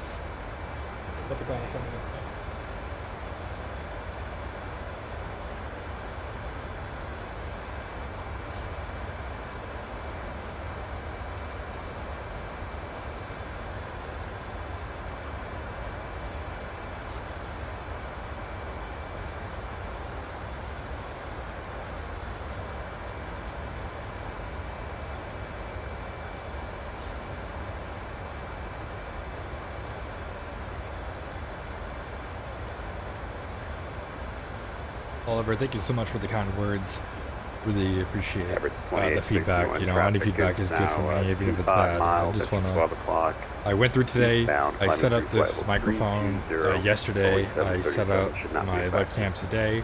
I set up alerts today, even though only the subscribe alert came on once. But I think I got 2 other subscribers, but it didn't work for those for some reason, which was weird. I believe, I don't know, my subscribers subscription, my subscriber notifications will be a little bit bugged. Other than that, so far it's been good, it's been smooth. I really appreciate you guys coming out, and I just downloaded all these overlays today. I definitely need to get, so this one's going to be really more for general gaming, but I definitely need to find some flight simulator ones that show you like altitude and stuff. 444, just be careful with that turn. Instructions on departure, the tower controller gave you a left turn to heading 340. You turned right, and you're flying right through the ILS corridor for Hobby right now. So just make sure we're turning the correct direction on departure next time.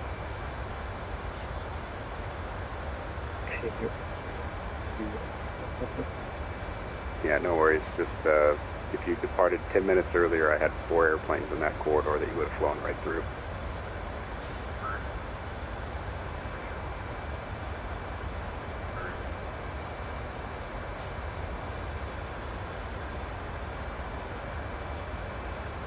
Delta 2218, Houston Center's closing. No further radar services available. Frequency change to advisories is approved. Have a great flight out to sunny San Diego.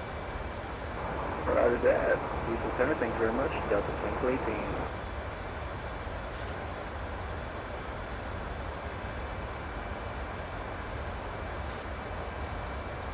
United 1131, the traffic I held you under is past you now, 6 o'clock.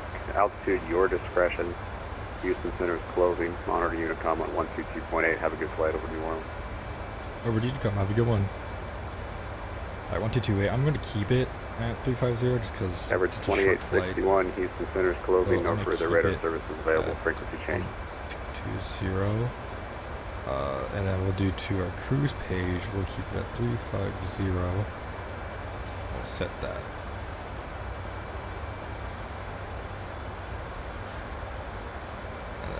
There we go.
worries. Free streaming multiple flights.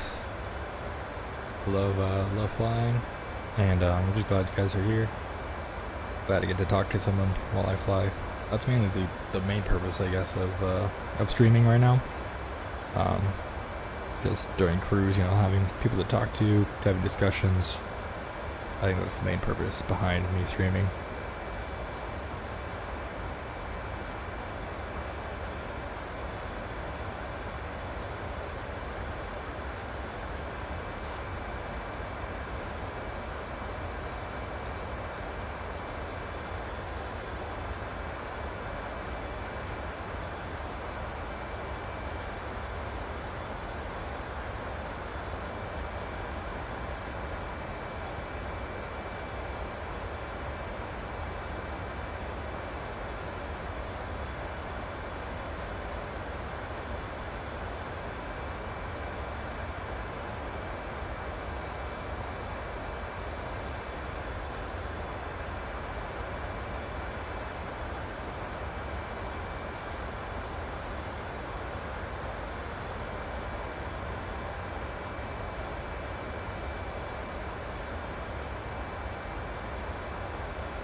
Sorry, I've been a log in trying to figure out some homework.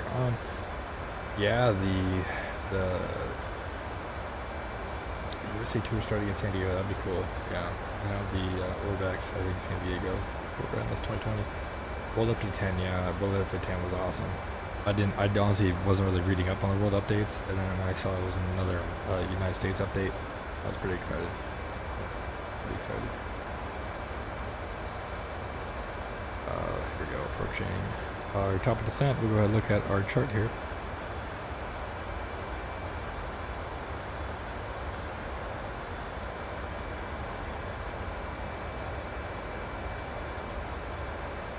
Give it the 11,000.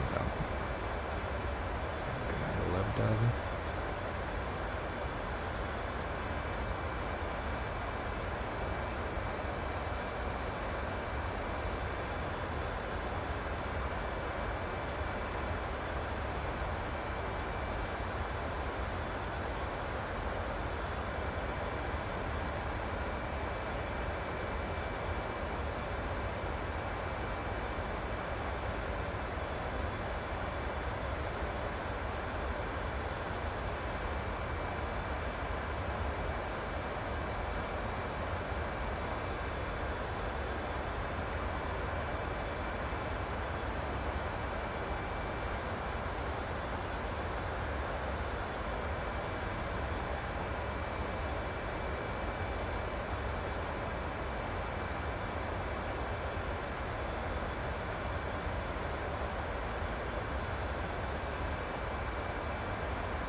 So sorry about that, guys. I had to figure out how to log into my portal for homework and stuff. So if you're still here, like 737 in the chat. 737 chat.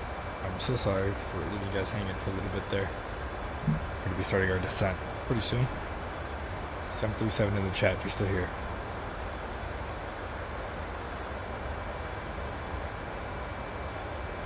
Top of descent is gonna be this TD right here.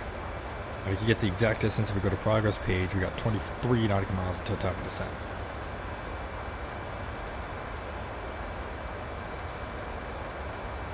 Looks like we have 0 ATC going into New Orleans.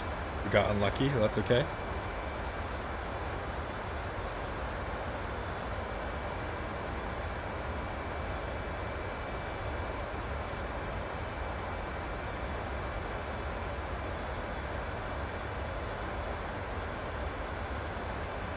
Thank you, Oliver. Thank you so much for being in the chat.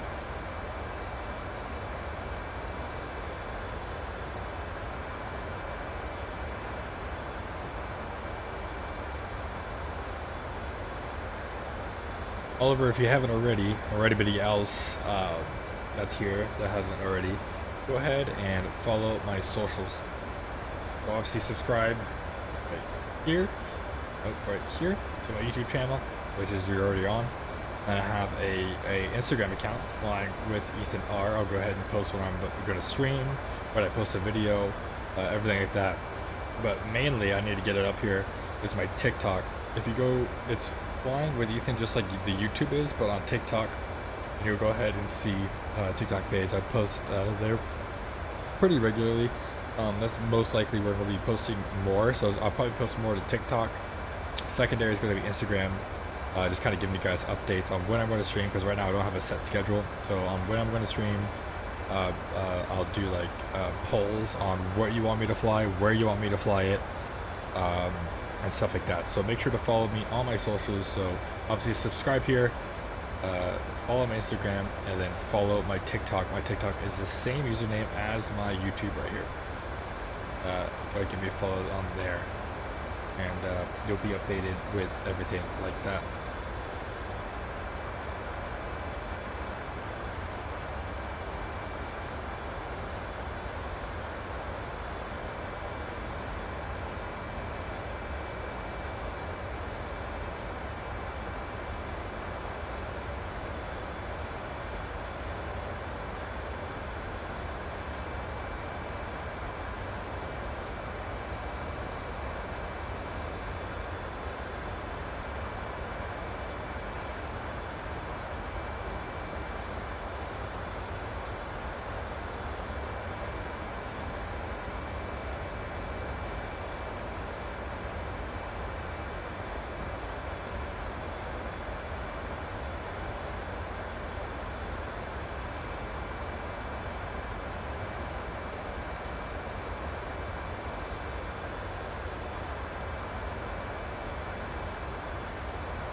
Yeah, no worries, man. Go ahead and turn on the post notifications on my YouTube channel, and then that'll be a surefire way to know when I'm live. I'll probably go live in the evenings right now, but tomorrow I'm also free, so I might do a live stream as well tomorrow, maybe do a couple flights tomorrow. But I might live stream on my other account, which is more for like Call of Duty, stuff like that, but we'll see. Starting our descent now. So we can go ahead and start with our init ref. Here we go, 30. That in there.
This is nobody online. I'm gonna do this. I'm just gonna skip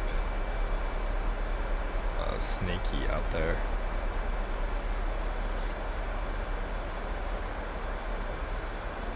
And just do that. And go down to like 4,000 feet.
See, it says just subscribed when I do the test, but I only did it once.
Hey, sorry about that, guys. I was busy trying to figure out the whole alert thing. So, from what I hear,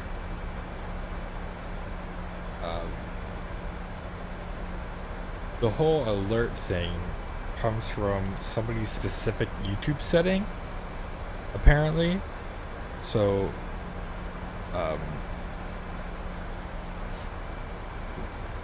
if I go here and I go to setting, and I go to privacy, apparently if you have keep all my subscriptions private turned on, then I won't get the notification that you subscribed, apparently. So if you guys are still in here, check that setting. I wonder if that's why.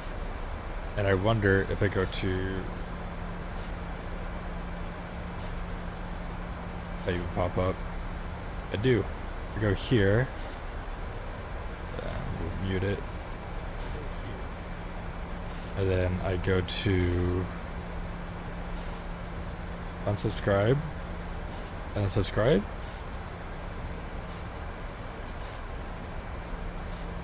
I don't know.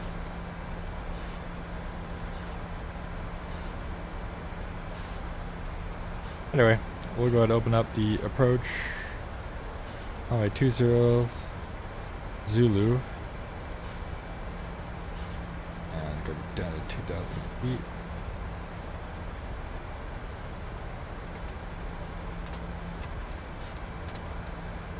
Oh my god, I'm at 13,000 feet? Oh yeah, hold on. Hold on, why did it... Oh, you got distracted. Here, we'll make it a good landing though. We gotta make it a good landing for the last landing of the night.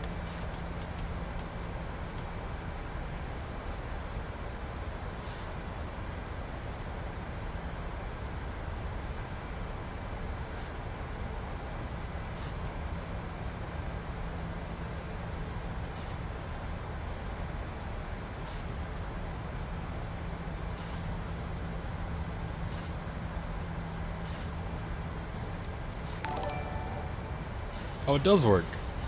So yeah, you just need to turn off that setting. And then it says I just subscribed. It's a little late, but at least it works. So you just need to turn off that privacy setting. Okay, good to know.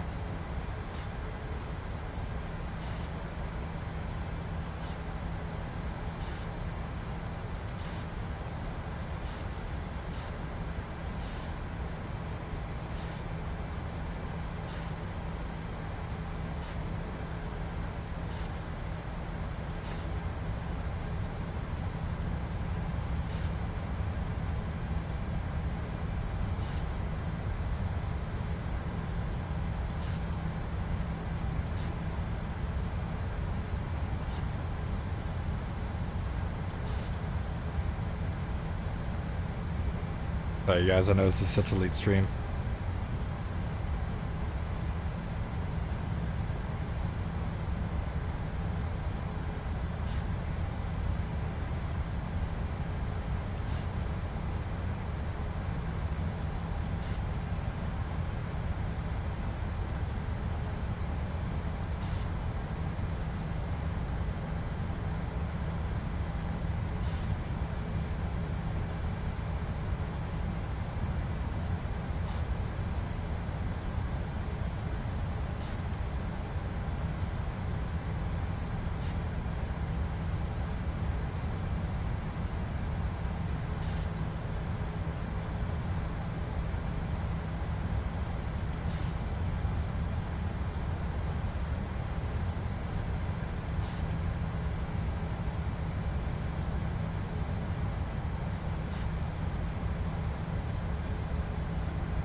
2500.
Sync rate.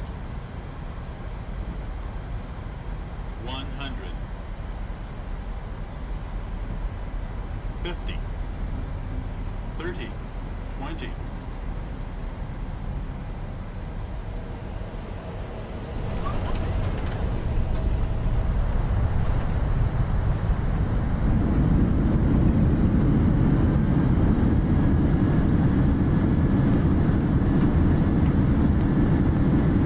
Just like that, ladies and gentlemen, we're here in New Orleans.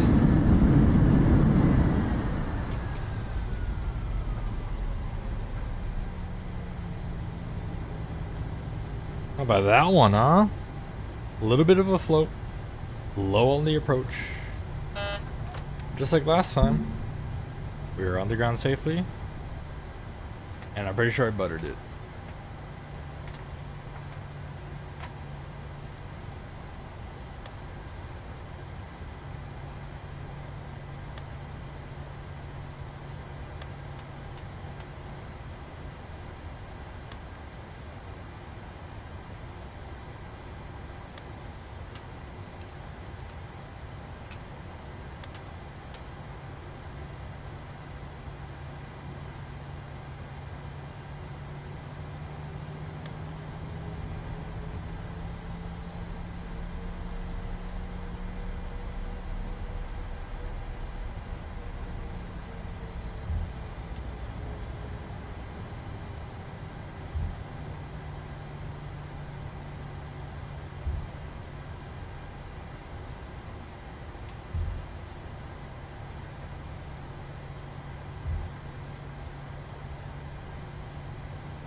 128, ladies and gentlemen.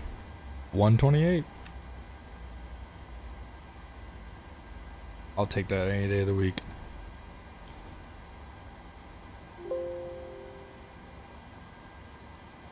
I'll take that any day of the week.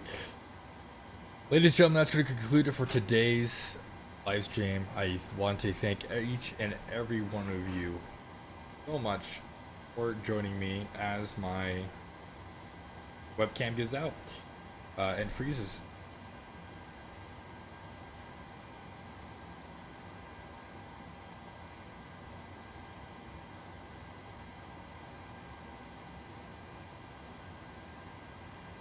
Alright, looks like it doesn't want to work. Anyway, I want to thank each and every one of you guys for tuning in. I know there's a couple bugs in the stream. This is my first ever stream. So I just want to say thank you to each and every one of you for stopping by. If you're watching this after the fact, go ahead and give it a like. Remember to subscribe and follow my socials as you see below. Flying with Ethan on YouTube, Flying with Ethan on Instagram, and Flying with Ethan on TikTok as well for updates on when I'm going to be live streaming. I want to thank you guys so much